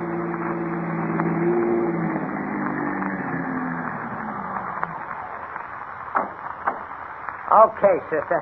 Last stop. Get out. You still don't believe me, do you? How many times do I have to tell you I'm not Chickie Lorimer? Stow it, sister. Stow it. Come on. Come on. Up them steps. Hey, stick with the car, Joe. I'll be out as soon as I collect. Okay. You're gonna look like an awful dope bringing in the wrong girl. Listen. Don't make me laugh, sister. I got chapped lips. What did you do when you stopped at that drawbridge? Oh, I just opened up the drawer in case he was being tailed. Hey, why don't someone answer here? Who is it? Me, Chief. Lefty. I got the dame. Open up. Come in, quickly. All right. Go ahead, sister. Well, here she is, Chief. Just like I promised. You fool. What's the matter? This isn't the girl. I told him, but he wouldn't listen. Hey, now, wait a minute. I'm getting played for a sucker. Didn't you say you wanted Chicky Lorimer? Well, that's her. I am not. My name's Helen Taylor. Oh, now, don't listen to her, Chief. She's been pulling that line all the way out. Shut up. She just... This isn't the girl I want. Well, that ain't my fault. You asked for Chicky Lorimer, and you got Chicky Lorimer. Maybe I can explain this mix-up. Who asked you? Let her talk, Lefty. How can you explain it? I was in the same cell with the girl you want, Chicky Lorimer. They nabbed me for shoplifting. I guess the guard made a mistake when he came for Lorimer. Took me instead. Told this half-wit I wasn't the girl he wanted, but he wouldn't listen. Who's a half-wit? Now, keep quiet, Lefty. You've done enough bungling. Well, what about my grand? We'll attend to that later.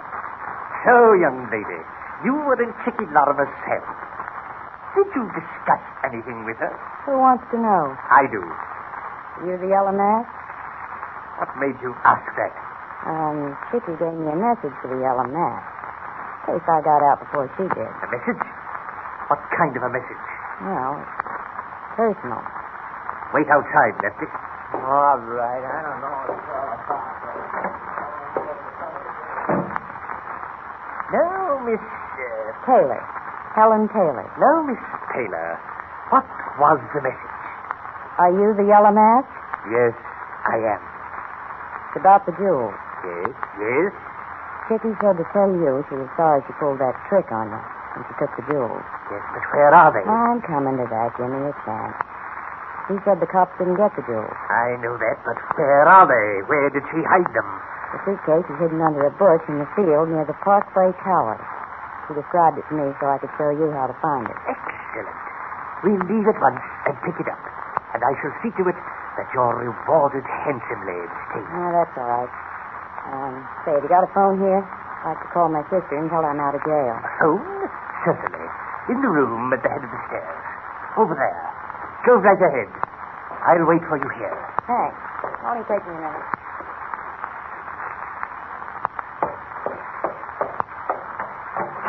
That's it. Yeah, Chief? Quiet. Come in. Tell me, what happened at the city prison? It was a cinch. I told him I was the Lorimer dame's brother and wanted to talk to her. They brought her out.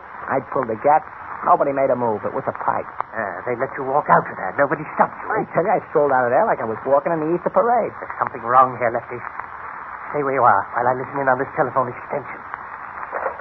Hello. Hello, is this police headquarters? Yes? I'd like to speak to Commissioner Malone, quickly. It's Lois Lane. All right, hold on a minute.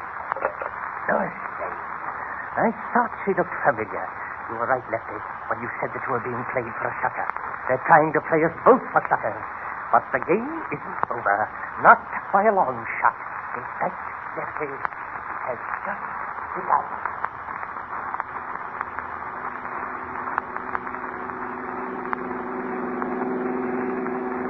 We were lucky to get another car to drive back in, Jimmy. The one that fell in the river wasn't much good. I still don't know how we got out of it alive, Mr. Kent. I don't remember anything that happened after the car skidded off the bridge. Why, you bumped your head on the steering wheel. But how did you get the door open underneath the water? Why, it flew open by itself. Oh. And you think it was the yellow mask who fixed the drawbridge? Well, you heard what the watchman said. If it wasn't the mask, it was one of his men. Oh, why didn't we go and look for them instead of coming back to town? Because we didn't know where to look. Oh. Anyway, if Lois followed instructions, and I'm sure she did, the mask will walk into the trap we set for him. We'll stop off here at police headquarters and see Commissioner Malone.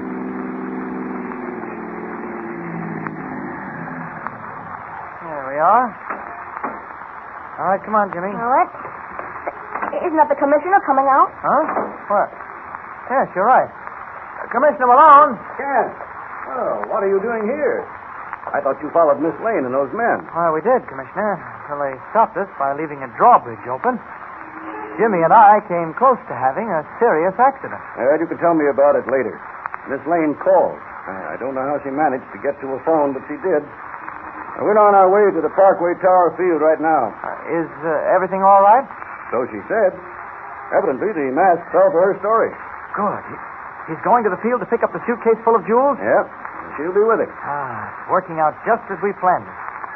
All right, Jimmy and I'll follow you, Commissioner. No, you come along with me. Plenty of room in my car. But, Kent. Yes? Don't you think the boy would be better off remaining behind? You me? Oh, if you don't leave me out of it now. No, he'll be all right, Commissioner. I suppose so. I've planted 50 men around the field. Good. Well, let's get going. Kent, if this little scheme of yours works, we'll have the mask dead to rights with the goods. Step on it, Parker. When you're near the field, dim your light.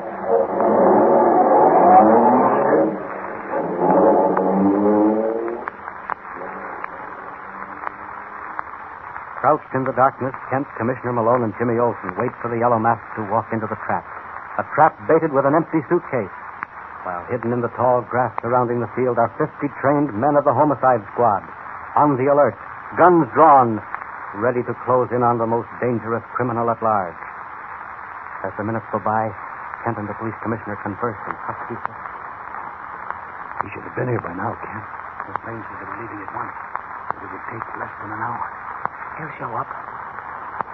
Keep your eye on the road, Jimmy. If you see a car stop, let me know. Okay, Mr. Kent. Hey, Lois didn't tell you where she was calling from, did she, Commissioner? No. She seemed to be nervous. I'm in a hurry. I must say I admire her courage.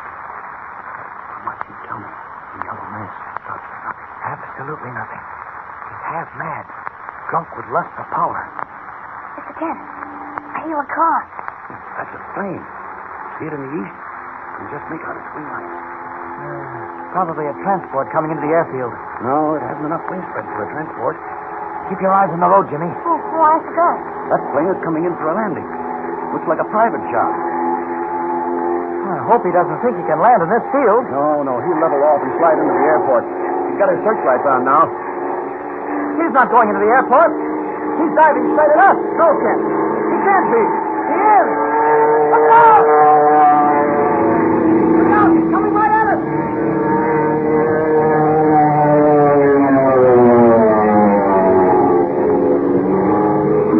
Oh, missed us by inches. You all right, Jimmy? Yeah, I'm all right. Wow, that was close. Yeah. I thought he'd pull out of it. But he did. Well, it may not have been his fault, Kent. He probably mistook this field for the airport. I wonder, Commissioner. You don't land a plane by power diving it with a throttle wide open. Which way did he go? I think he circled and went back where he came from. Oh, aren't those his wing lights off there in the east? Something's wrong here, Commissioner. That plane didn't power dive on us accidentally. Mr. Kent. What is it, Jimmy? Look what I found. An envelope tied to a monkey wrench. Well, let me see it. Yeah. Here's a flashlight. Good heavens, Kent. It's addressed to you. You think it came from the airplane? We'll find out soon enough. What? It's a letter. Hold the light steady, Commissioner. All right. I thought so. What is it? It's a note from the Yellow Mask. Listen to this. My dear Mr. Kent, your very clever plan to lure me into a trap has gone askew. Miss Lane has told me everything. She talked, Kent. Well, if she did talk, they forced her to. What else does it say? Let's see. Under the circumstances, I can no longer afford to dally with you. You have had evidence of what I can do. What does he mean, Kent? The Dyerville flood. He almost wiped out a whole city. Wait, there's more. I will give you until dawn to return the jewels. You can communicate with me by broadcasting a message over the police radio. I will have my receiver tuned to that wavelength. He certainly is brazen. There's still more. Yes? This is the procedure to be followed. You will send a messenger with the jewels to the crossroads 1 mile beyond the Harley River Bridge. He is to leave the jewels there and depart at once. He's got everything figured out, hasn't he? Well, he's crazy if he thinks he can bluff us that way. No, don't you worry, Commissioner. I'm not giving in so fast. Here, listen to the end of the letter. Go ahead, Kent. Unless my instructions are followed and unless I hear from you by dawn, you know what the consequences will be. Signed, the Yellow Mask. What does he mean by that? Well, he might do anything. He's desperate. I know, Kent. But we can't strike any bargains with a criminal. And I certainly won't permit the jewels to be returned to him. Oh, you're quite right, Commissioner. We have 5 hours until dawn. A lot can be done in 5 hours. I'll send out a 3-state alarm. Every law enforcement officer within 100 miles of here will be looking for the mask. There's only one way to fight his kind, and that's to drive him out in the open. Have that abandoned skyscraper, the Parkway Tower, searched, Commissioner.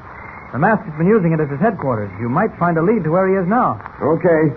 Sullivan, McDermott. Coming, sir, coming. Send a detail to search the Parkway Tower building. Yes, sir. Pick up anything you can find and bring it to headquarters. Right, sir. Have the rest of your men report back to Lieutenant Healy. Yes, sir. Hey, Mr. Kent, where do you think Lois Lane is? I don't know, Jimmy. She can take care of herself. Well, come on. Let's get back to the Commissioner's car. We've got to work fast.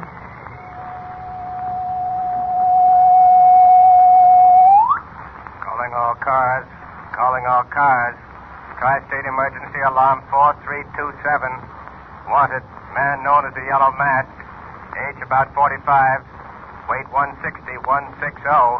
Height 5 feet 6. Last seen vicinity Parkway Tower building. Reported once. I will repeat. Tri-State Emergency Alarm 4327. Wanted. Man known as the Yellow Mask.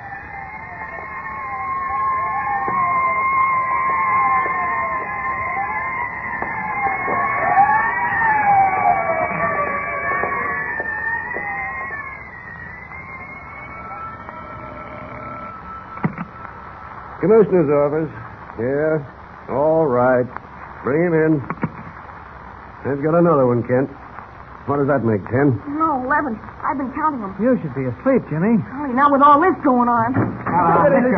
Get in here. I ain't done nothing. What do you want with me? I ain't done nothing. Well, Kent, No, he's not the Yellow Mask.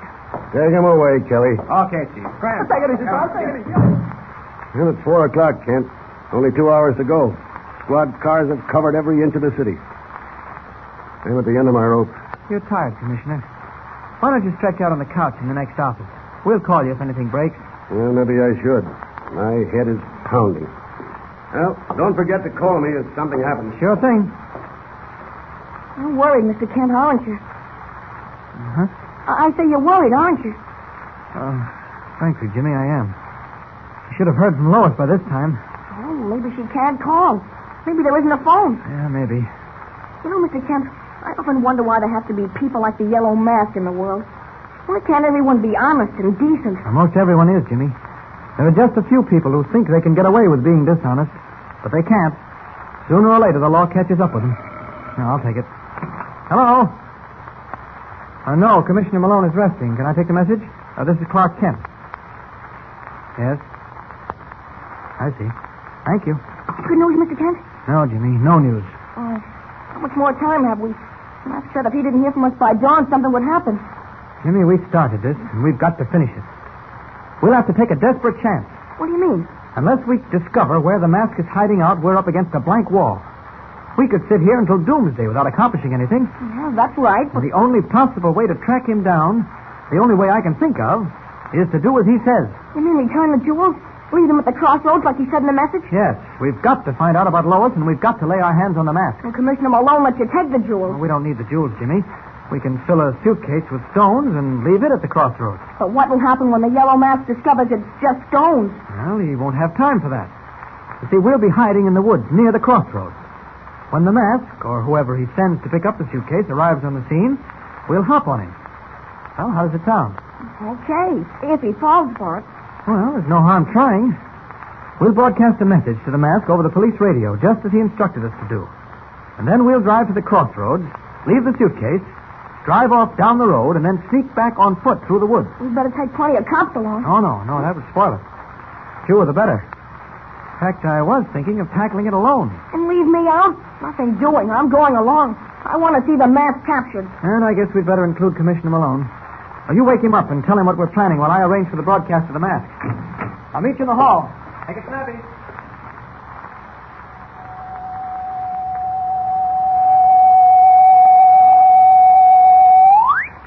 Calling Yellow Mask.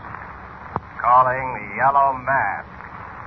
There will be a suitcase waiting for you at the crossroads within a half hour. I'll repeat. There will be a suitcase waiting for you at the crossroads within a half hour.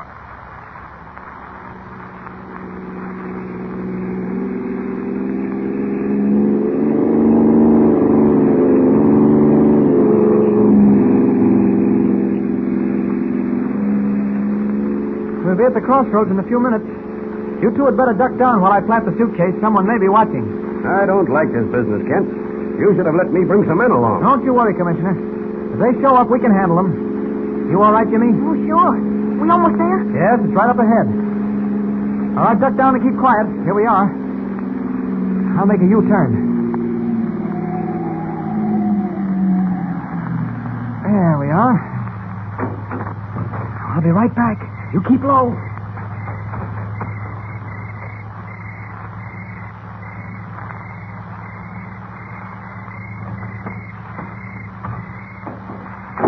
Okay, you all set?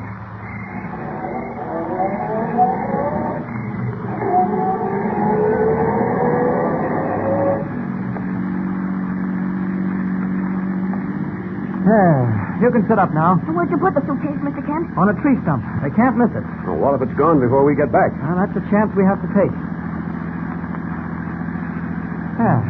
This looks like as good a place to park as any. I'll drive the car off the road.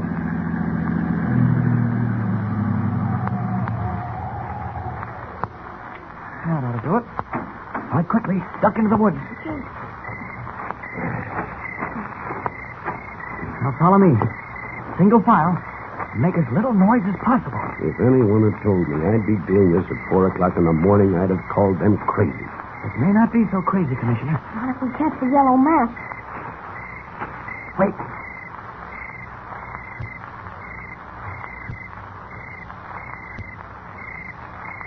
Suitcase is still there. See it sitting on that stump? Yeah, I see it. All right, Commissioner. Now you and Jimmy crouch down here. I'll move up a little bit so we can see them no matter what direction they come from. Kent. What? Have you a revolver? Revolver? I know. Well, you should have one. You're taking your life in your hands. I'll be all right. Watch the road. If they're coming, they should be along any minute now. Here. Maybe we'd better all stick together. No. No, Commissioner. We can see more spread out. Be careful now. I won't be far away. Message that we got over the air said that the suitcase would be at the crossroads within a half hour. You understand what you ought to do, Lefty? Yeah. I park the car on the cutout, hike through the woods, and come up behind the road. That's right. But be careful. This may be another trap. You're taking Joe with you? Yeah, and a couple of gats. Well, you may need them. Hey, where's that reporter dame? In the next room, resting. You know, I don't like getting mixed up with dames in this racket. They're poison. When are you getting rid of her? That, Lefty, is my business. All right. I was just asking. You and Joe had better get going and don't make any mistakes this time. Well, I didn't make no mistake last time. Well, we won't go into that now. Wait a minute. Something just occurred to me. In order to be on the safe side, I think that you had better... What? She may be awake in the next room. I don't want her to hear me. I'll go out to the car with you.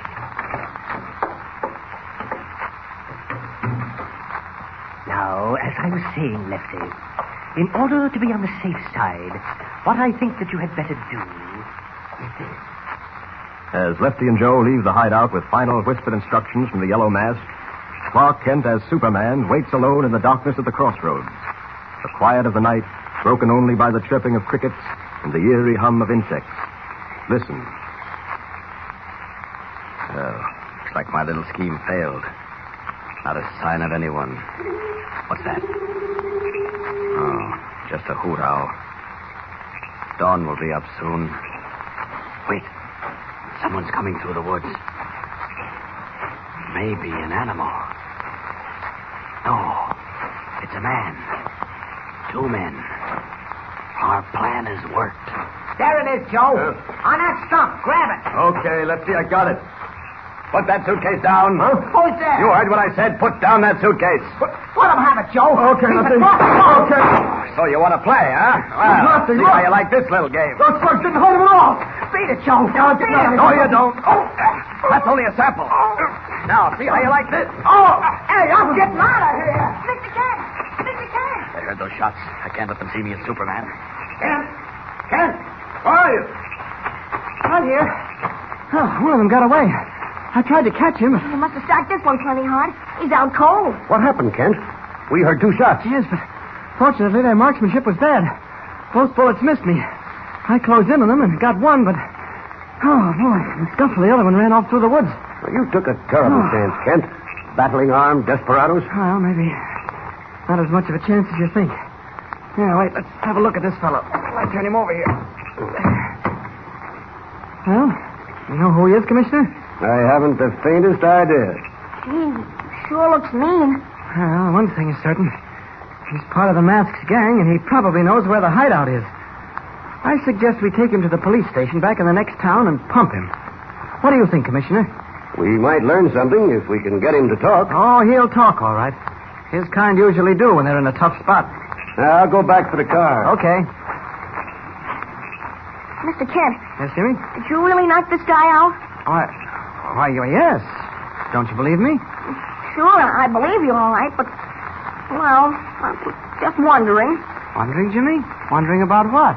Well, maybe I was seeing things. Well, I don't understand, Jimmy. Oh, forget it. No. Tell me what's on your mind. Well, I saw those 2 men come out of the woods. Yes? And I heard the shots, and a second after that, another man jumped across the road. Oh, well, sure. That was I, Jimmy. It didn't look like you. I thought it was Superman. You thought it... What's the matter? Well, thanks, Jimmy. After all, it isn't everyone who's mistaken for Superman. You're just making fun of me. No, not at all. Oh, here's the car. Yeah.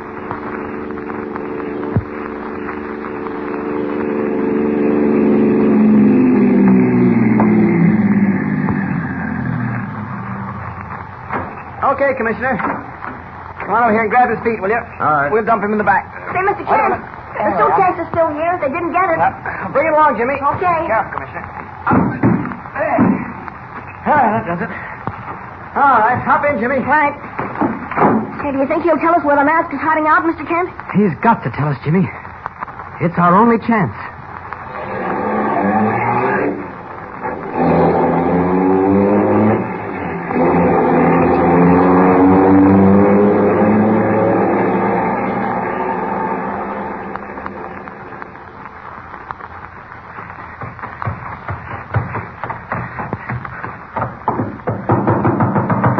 Open up. Me, Lefty, open up. All right, close it. What happened? Let me catch my breath.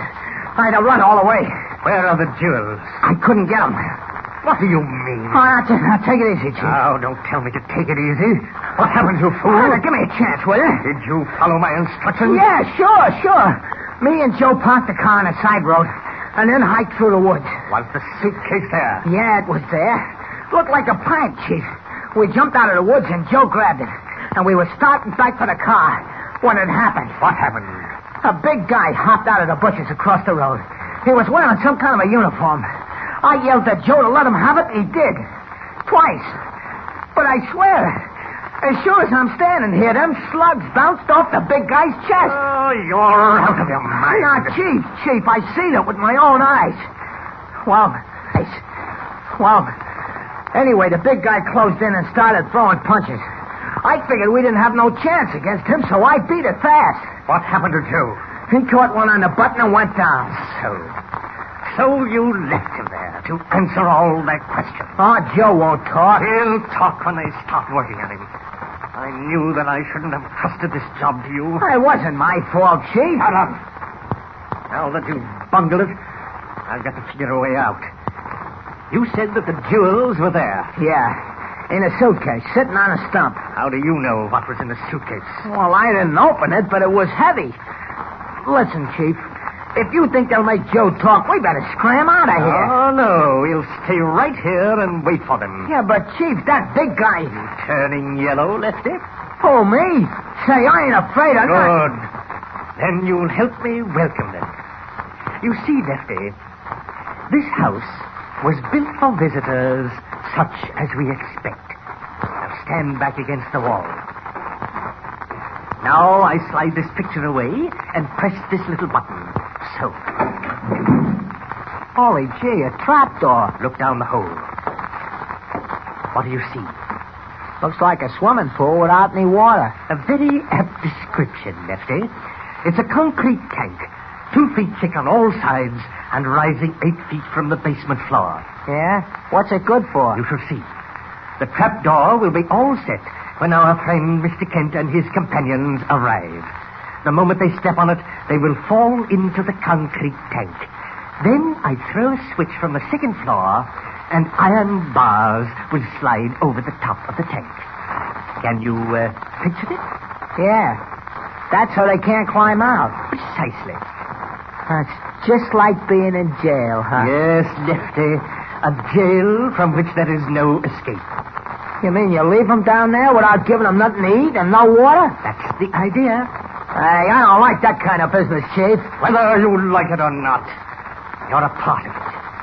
Now, come on. We've got to get everything ready.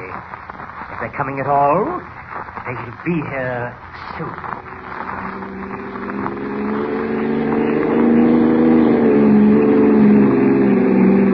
I hope we're not too late, Commissioner. It's getting light in the east. It took quite some time worming the information out of that gorilla. Was he stubborn? Yeah. You all right, Jimmy? Oh, you bet, Mr. Kent. Now, hold on. This is where we turn.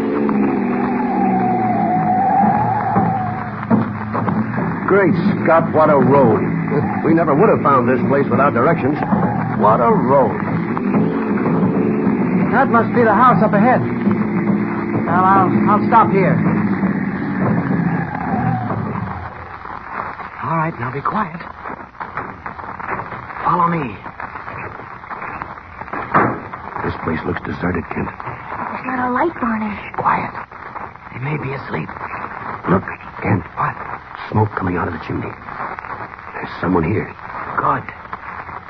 Now you and Jimmy take the front door while I go around to the rear. Now be careful. We will. Yell if you need help. All set, Jimmy? Sure. I'm all ready. You stay behind me. I've got a gun. Let's try the door. Is it locked? No. Jimmy, I'm going to open it. I don't understand how the mask happened to leave this door open. Either we're lucky or we're walking into something. Maybe we better wait for Mr. Kent before going in. I don't think that's necessary. Stick close, but stay behind me. All right. I may have to use this gun. In case I do, drop flat on your stomach. Okay. All right. Let's go. Wait a minute. Huh? Wait a minute. What's that noise? It must be Mr. Kent getting us through the back way. Kent?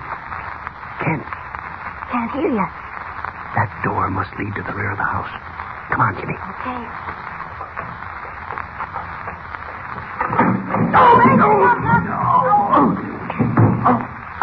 Jimmy, where are you? Right here. What happened? We stepped on a trap door and fell through. Yeah, but where are we? Oh, I can't tell it. Pitch black. Here's some matches. Light one of them. All right. Here. It's a concrete tank. Built right up under the trap door. Yeah, but it's open at the top. Hey, look. Closed now. With iron bars. This was all planned, Jimmy. And we walked into it. Oh. Were you hurt, Commissioner? Oh, my ankle. I think it's broken. Strike another match. Okay. Oh, Which ankle? the right one. Yeah, it's either broken or badly strained. Oh, it's beginning to swell. How are we going to get out of here? I don't know, Jimmy. Unless Kent can help us. He must have heard that trap door fall. Try calling him. All right. Mr. Kent! Mr. Kent! Where are you, Jimmy? He hears me. Yes, but he What? had better not hear you again. Huh? Keep quiet. Where's that voice coming from? I don't know, but it sounds like the yellow mask. Shout, Jimmy. Shout for Kent. Mr. Kent, we're under the trap door down in the cellar. I warn you, one more word and you'll never speak again. Stop, Jimmy. Jimmy, where are you? Don't answer him. We won't. But how can we let Mr. Kent know where we are? That man is a maniac, Jimmy. He may murder us in this dungeon. Jimmy, answer me. Where are you? Don't, Jimmy. But... Don't. You'll only lead Kent to the trapdoor, and then we'll all be down here. Our only hope is for Kent to be free so he can lay his hands on the yellow mask. And I'm afraid there's not much chance of that. Not much chance.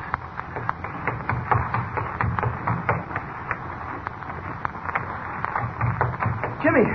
Commissioner Malone, where are you? I'm sure that was Jimmy's voice I heard. Seemed to be muffled. Maybe he's upstairs. Jimmy! Welcome to my abode, Mr. Kent. The mask. Yes. I believe that we have met before under different circumstances. Where's Miss Lane? Miss Lane is well and safe. So are the police commissioner and your young friend Jimmy. But they will remain safe only as long as you obey my orders. One false move on your part will seal their doom. Where are they? Never mind that now. More importantly, where are the jewels? I've put up with enough of your madness. Tell me where those people are hidden, or I'll... Stand back, Kent. You see, I am unarmed, but others are watching you. Stand back unless you want to murder your friends.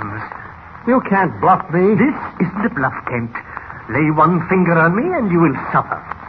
You think that I'm fool enough to face you this way without protection? And my protection is the lives of your friends. All right. What do you want? Ah, that's better. You know what I want. The jewels that I worked so hard to get. The jewels that you and that Lorimer girl took from me. Where are they? I have them. But this time I want more than your word, which I've found to be worthless. Release Miss Lane, Commissioner Malone, and Jimmy Olsen, and you'll get the jewels. What do you take me for? A mindless idiot? First, I must have the jewels. Then I must be guaranteed an opportunity to leave unmolested. However, in order to prove my sincerity, I will let you see Miss Lane. The others must remain where they are until I have left with the jewels. Do I make myself clear? Yes. Yes, you do. But I know how far I can trust you. In this case, Mr. Kent, you will have to trust me. Make up your mind. All right. But if this turns out to be another of your little tricks, you'll suffer for it. Oh, you do me a great injustice, Mr. Kent. Now, this way. Miss Lane is resting in a room at the rear of the house. Please remember what I so carefully pointed out to you only a moment ago. One false move on your part, and you sign the death warrants of the worthy police commissioner and young Olsen. I am playing for big stakes, as you well know. I cannot afford to lose. Ah, here we are. I will unlock the door for you. Miss Lane, you have a visitor. Lois. Kent. I will leave you two for a few minutes. Remember, Kent, life hangs in the balance.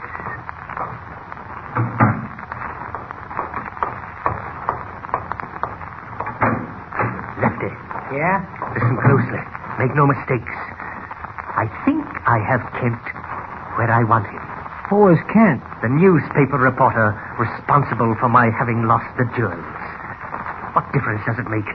You're being paid to take orders, not ask questions. All right, okay. Now, pay close attention. I think that I can get the jewels if I promise to release Miss Lane, the police commissioner, and the boy. You're gonna let him go? Don't be a fool. The testimony of any one of them would send me to the chair. I must never leave this house alive. Well, how you gonna work it? Very simply. When Kent returns with the jewels, I will somehow manage to maneuver him and Miss Lane to the trapdoor in the front room. Once I have all four of them down in the concrete tank, the rest will be easy. Well, I told you that business don't sit right with me, Chief. Well, isn't that too bad? You'll have to get over your squeamishness, Lefty. Now, don't forget, you're mixed up in this just as much as I am. Death in the electric chair isn't very pleasant. You ain't got blood in your veins. You got ice water. Well, maybe you're right. Now, listen to me. As I said, I'll get Kent and the lame girl to the trapdoor. Just before I do, throw the switch controlling the iron bars so the tank will be open, ready to receive 2 more visitors. Yeah? Then what? Once the trapdoor is sprung, throw the second switch. That will slide the bars back over the top of the tank. Then get to the field behind the house as fast as you can. I will have my plane ready for a quick getaway. Oh, well, what's the big rush? The further away I am from the scene of the crime, the better I like it. Now, is it all straight in your mind? Yeah, I guess so. First, I throw switch number 1. That slides the iron bars back. Then I throw switch number 2. That shoves the bars back over the tank. Correct. Keep your wits about you. If we fail this time, we're through. If we succeed, there are millions in it.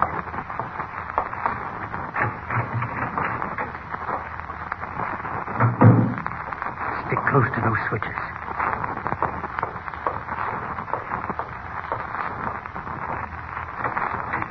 Are you ready, Mr. Kent? Miss Lane has been telling me how courteous you were to her. He's a fiend, a madman. Oh, I'm quite certain that Miss Lane is exaggerating. However, one thing has nothing to do with another. You see, she has not been harmed. It is as much as you can expect under the circumstances. Now, about the jewels. They're in the car, parked on the road leading to this house. I don't believe you. You can see for yourself. We brought them along just in case we ran into anything like this. Lying won't do you any good, Kent. I'm not lying. All right, we shall see. You and Miss Lane will accompany me to the car. This way, please. Follow me. Are the jewels really in the car? No, but I want to get him alone. Hurry, Kent. I have no time to waste. We're coming.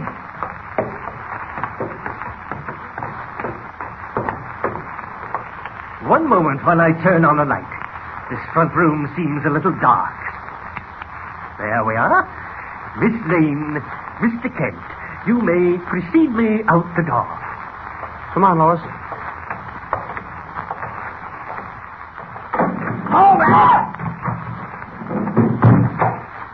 Throw the switch, Lefty. Right, Chief.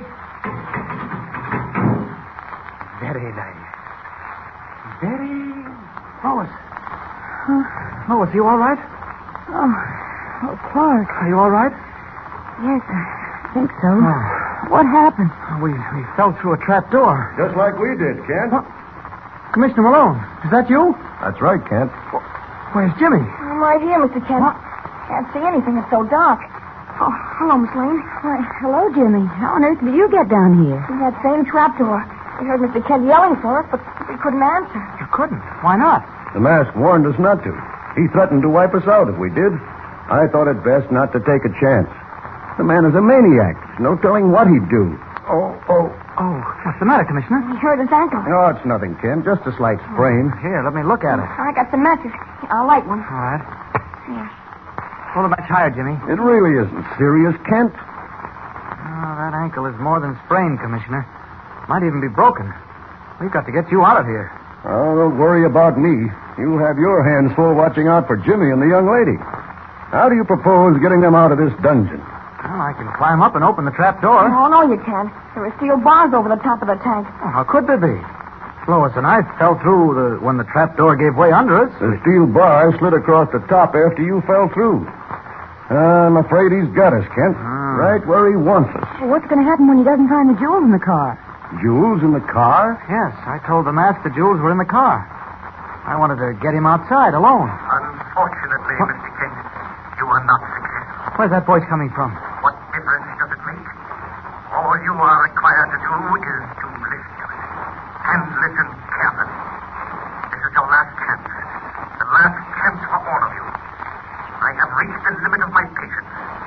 You, Kent, and you, Commissioner Malone, are directly responsible for the lives of a young woman and a boy. Don't let him threaten you that way, Clark. I'm not afraid. Me neither. Quiet. I will give you one more opportunity to save those lives. Commissioner, where you'll never lay hands on them. Where are they? You heard what I said. Yes, but the answer to my question was not the one that I wish to hear. Then I'll answer it. The jewels are locked in a safe at police headquarters. Does that satisfy you? Perfectly, Mr. Kent. Now, perhaps, we can indulge in a little bargaining. I don't bargain with rats. Let him talk, Commissioner. Yes. Permit me to speak my little piece. Jimmy, imagine. Now, as I was saying, you are all completely in my power. Unless you do as I say, the end is not far off. Soon you will need water to moisten your parched lips, and food to fill the aching void of your stomach. Soon you will grow weak from thirst and hunger. Are you listening? No sense of lighting matches, Kent. Both my voice and I are well beyond reach. Resign yourself to the predicament you are in. All right. What do you want? You know what I want. The jewels now reposing in the Commissioner's secret headquarters. How do you expect us to get them for you, even if we agreed to? I have provided for that. Lefty, open the trapdoor. Lefty is about to lower a telephone into your cozy little prison. Commissioner Malone will call his office at headquarters and instruct one man to deliver the jewels to a place identified. You're mad if you think I'll do that. We shall see how mad I am. Lower the phone, Lefty. There it is, Kent. Dangling in front of you. I will give the Commissioner 60 seconds to make up his mind.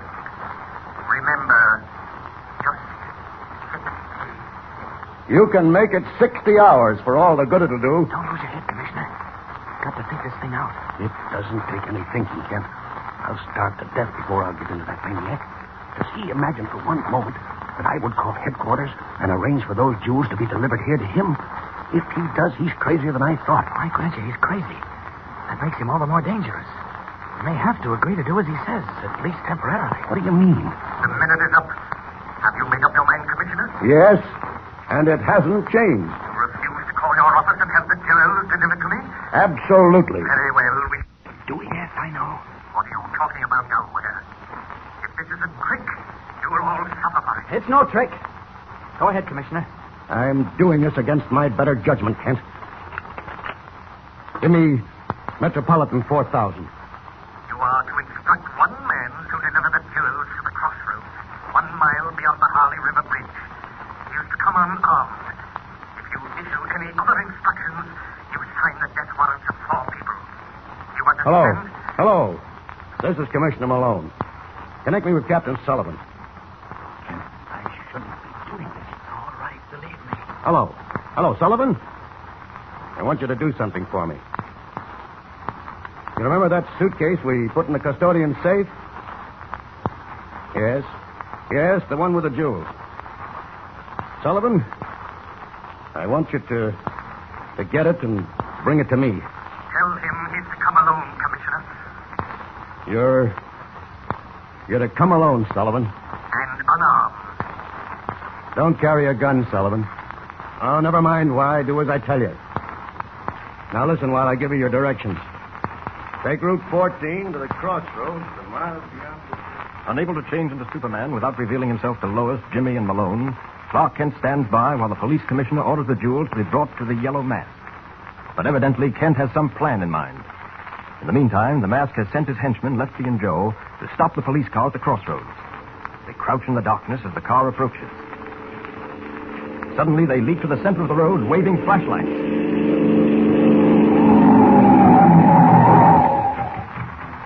Okay, copper, get him up. Who are you? Never mind, get him up. No, wait a minute. We ain't got no time to wait. Let him have it, Joe. Right, Lefty. Right on the cunt. Nice work, Joe. Where's the suitcase? Here. All right, let me have it. Holy smokes, she's heavy. Let's see what's inside. Flash your light, Joe. Okay. Lamp that ice. What a haul. Why, this sparkler alone must be worth 10 grand if it's worth a nickel. Now look at this one. Hey, Joe. I got an idea. Yeah? I got an idea we ain't turning this stuff over to the mask. Oh, what do you mean? I mean we're keeping it for ourselves. I know a fence will give us better than 100 G's for it. That's 50 G's each. Yeah, but... There ain't no buts. The stuff don't belong to him. He got it the same way we're getting it. Ain't that a double cross, Lefty? So what? Come on, we're scrambling with this stuff. Haul the copper out of his car. We'll take it. Okay, go on, dump him in the bushes. That's it. Now get in. Make it fast. I've been waiting a long time for something like this.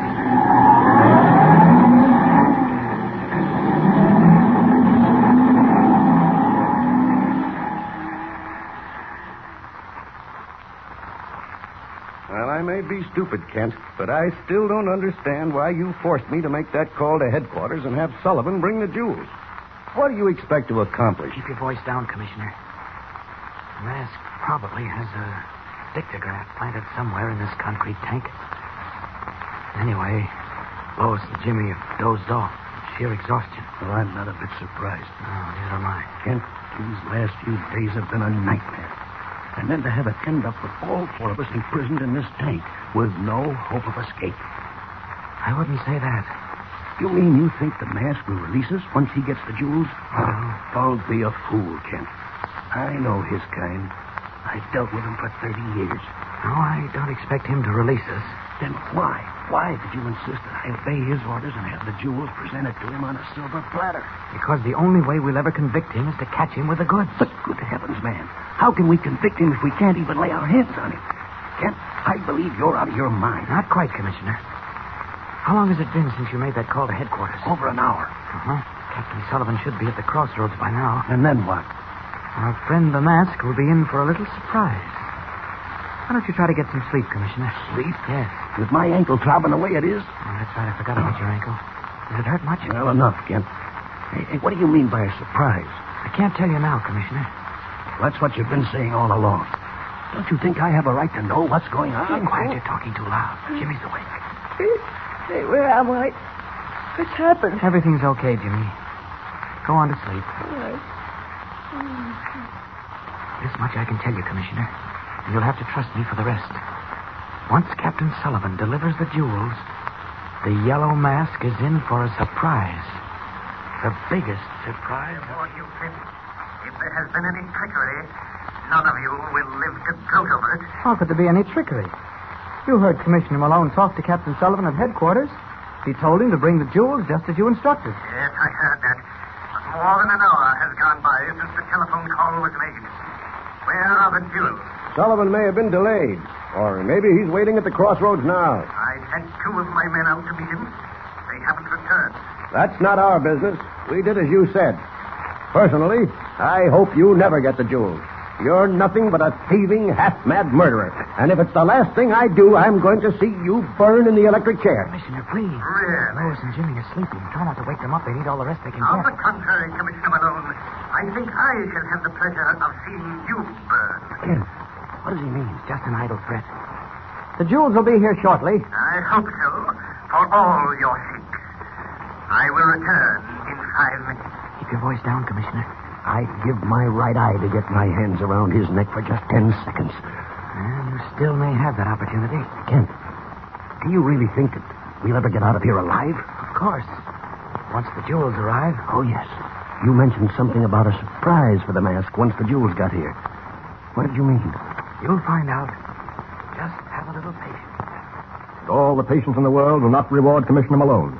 For unknown to Kent, the two men, Lefty and Joe, sent to the crossroads to meet Captain Sullivan, have double-crossed the Yellow Mask and are at this very moment speeding toward the city in Sullivan's squad car with the jewels. The police captain, left unconscious in the bushes at the side of the road, has recovered sufficiently to stagger to his feet and attempt to flag a passing car.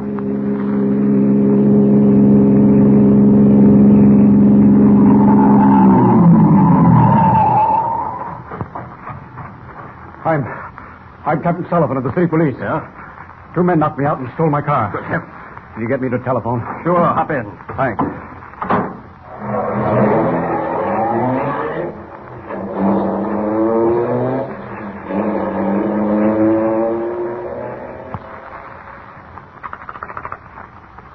Hello.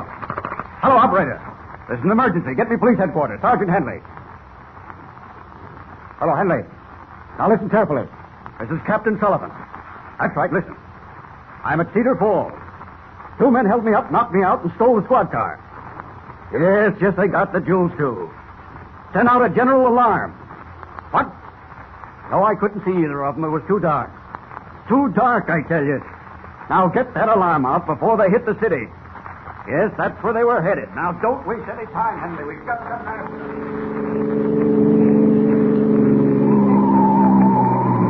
Hey, take it easy, Lefty. You're doing 70. Sure, this cop buggy can travel. You ain't nervous, Joe, are you? No, but if you blow a tire, we're cooked. Well, I gotta make time with all this hot ice in the car. Hey, listen. Turn the radio on. Get some swing music.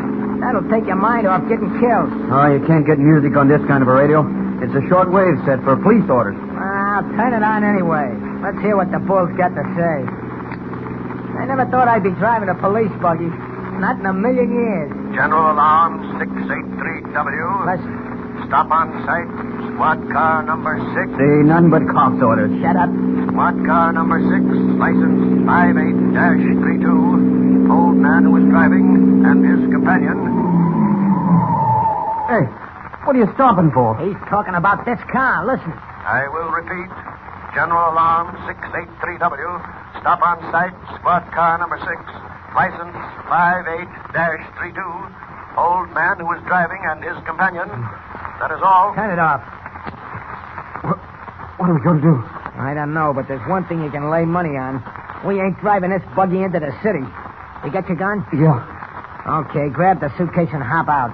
We'll roll this buggy off the road and down that incline. Then we'll stop the first car comes along and take it over. Come on. All right, come on back here and give her a push. That's it. She's rolling. Now a good one. There she goes.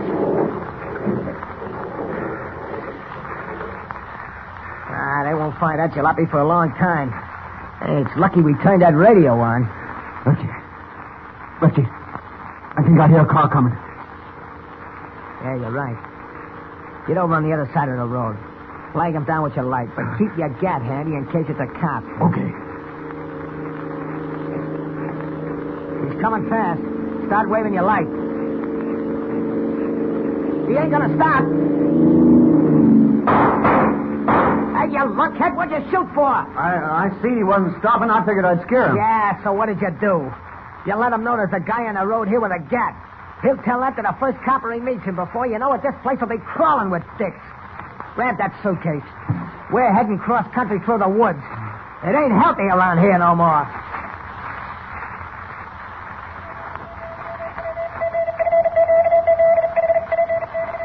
This is Bill Breen, your radio reporter.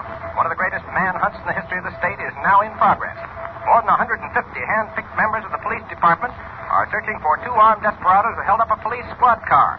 Bludgeoned Captain Michael Sullivan into unconsciousness and escaped in the car. Officials will neither confirm nor deny the report that a fortune in jewels was being transported by Captain Sullivan and was stolen with the car. Possible clue to the whereabouts of the wanted men was provided by a motorist who reported he'd been shot at while driving along Route 14 near the Holly River Bridge. Police Commissioner Charles Malone, who's been mysteriously absent from his office for 2 days, could not be reached for a statement. Keep tuned to this station for further news.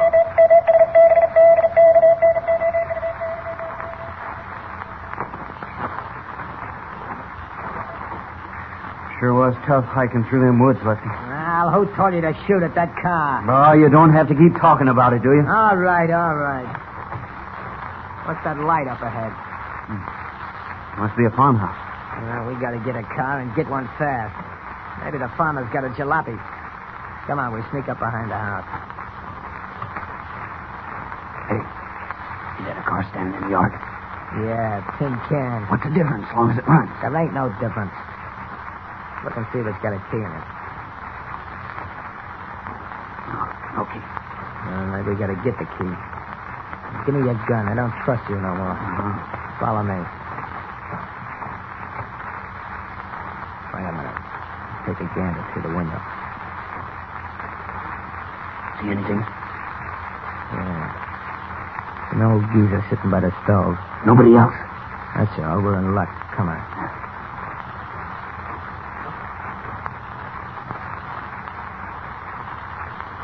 Okay. Open the door. All right, get your hands up, Pop. Where's the key to that jalopy you got standing out in the yard? Now, listen, you can't... Oh. What'd you knock him down for? I got to get the key to his car. There it is, Lefty. On the table. Oh, well, grab it. I got it. Thanks, Pop. So long. All right, hop in, fast. Hope I can get this crate started. Here she goes.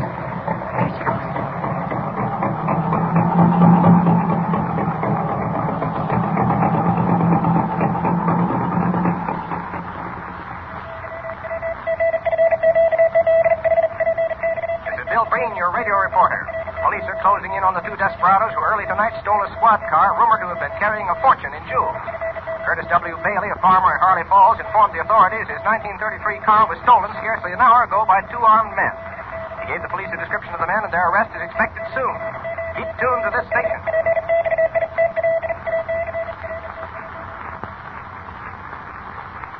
Kent, I can't stand this much longer. My ankle is killing me.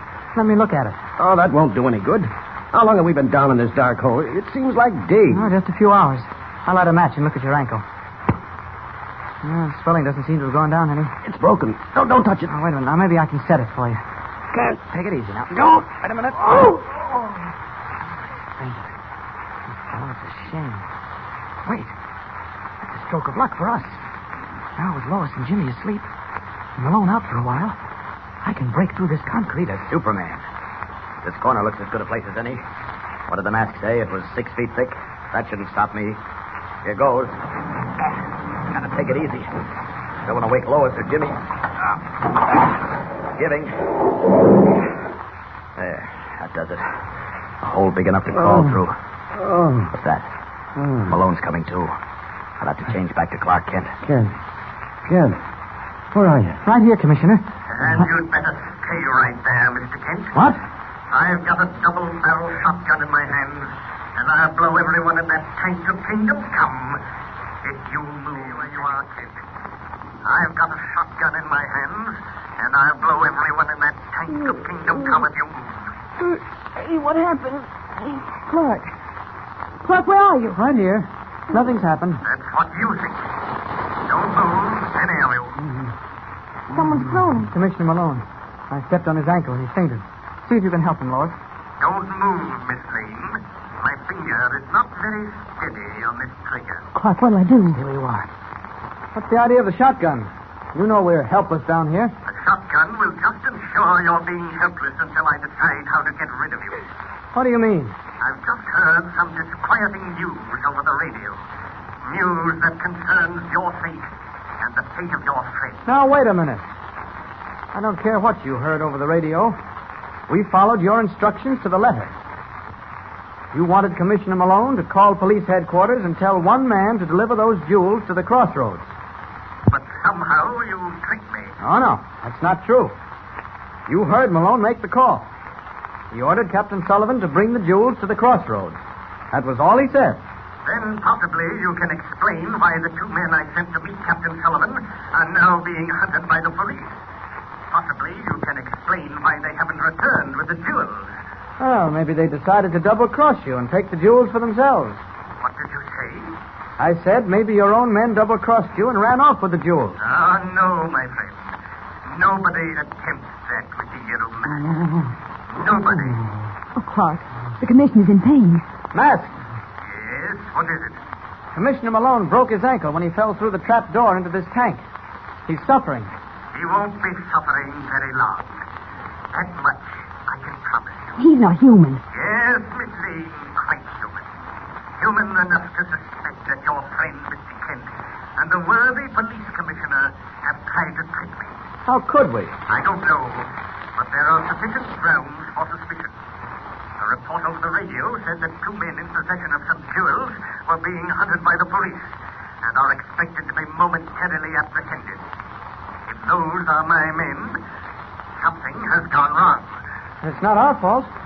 Commissioner Malone followed your instructions. It doesn't matter whose fault it is. Under the circumstances, I shall be forced to leave here at once. Therefore, I find it necessary to destroy all the evidence that might be used against me.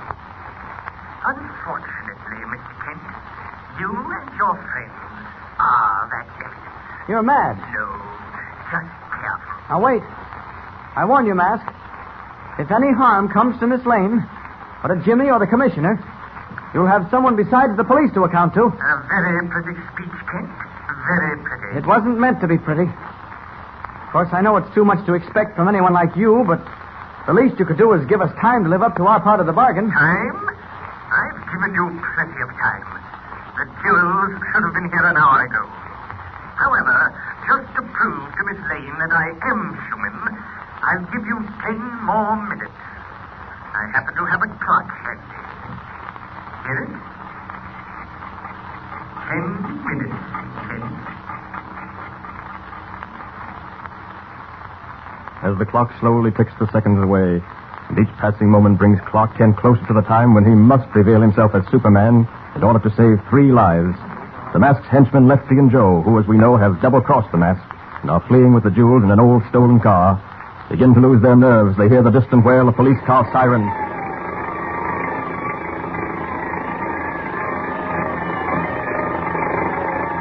The cops are riding every road around here, Lefty. They'll nab us sure. Ah, shut up. I don't want to take no rap. They're right behind us. Let me out. You stay where you are. There's a wagon road going into the woods. I'll turn in. Here we go now. All right, now just sit tight. If they get us, we're sunk. Having this hot ice will send us up for 20 years. Sit tight, I said. They can't see us.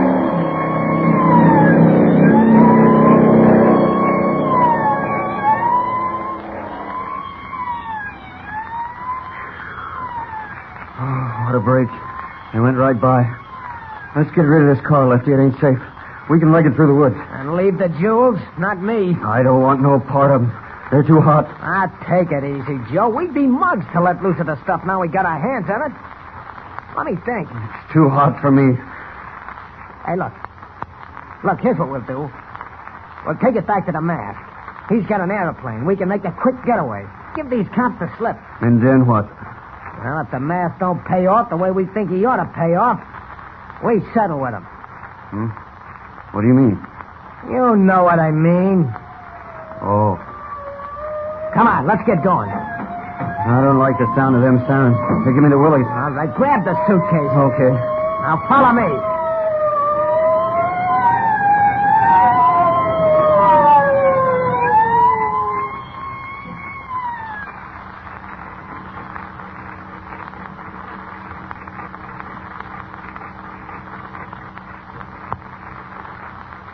Clark. Yes, Lois? Doesn't look very good, does it? What do you mean? Well, 10 minutes are almost up. Do you really think he'll do what he threatened? Get rid of us? Don't you worry about that. Where's Jimmy? Right here, Mr. Kent. Here, take my hand. Right. That's the boy. Now listen to me.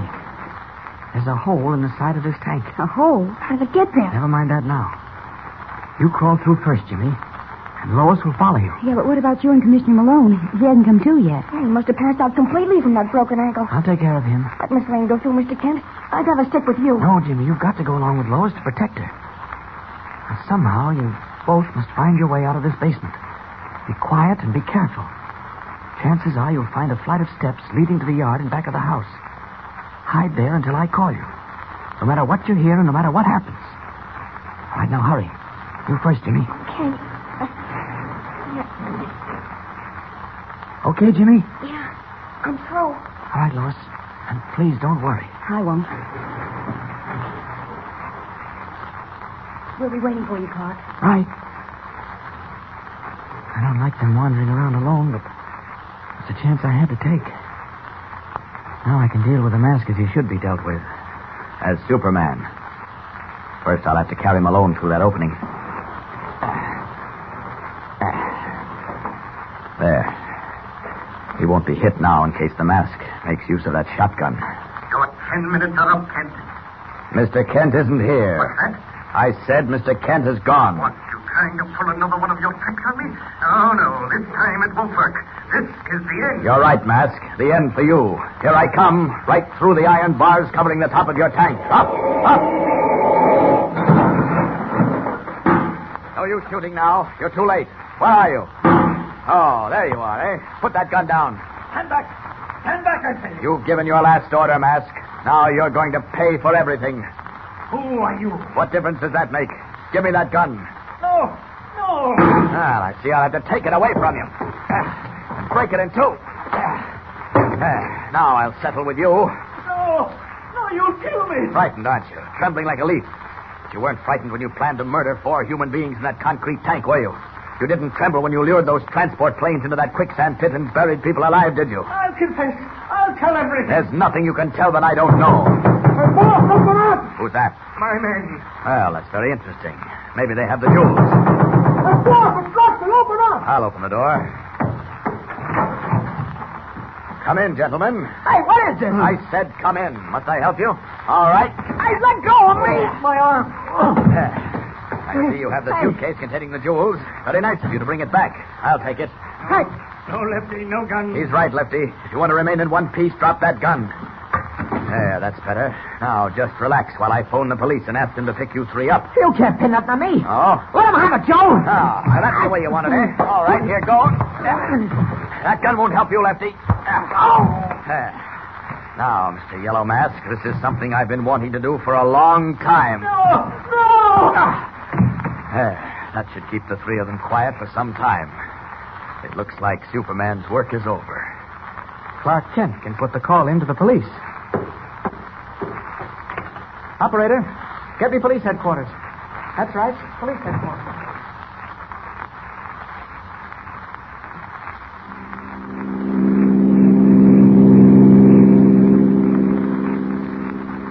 Mr. Kent, I still don't understand how you knocked the 3 of them out cold. Wasn't so difficult, Jimmy. You see, I grabbed Lefty's gun and used it as a club. I guess I was pretty lucky. Well, we were all lucky to get out alive. Yeah. I hope the commissioner's ankle's all right. They rushed him to a hospital. We'll have to do a lot of explaining to Mr. White when we get back. Oh, I forgot to tell you. I called him. He was worried about us, but he's glad we're all right. And incidentally, he said there's a big story breaking. One of the biggest the Daily Planet ever handled. Well, I wonder what it is. We'll find out soon enough. What is the story Editor White is referring to? Will it lead Kent, Lois, and Jimmy into more danger? Don't forget to tune in next time for the thrilling beginning of a brand new Superman adventure.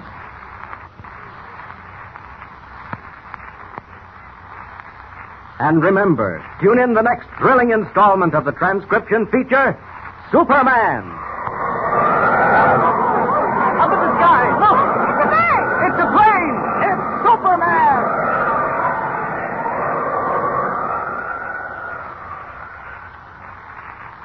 Superman is a copyrighted feature appearing in Action Comics magazine.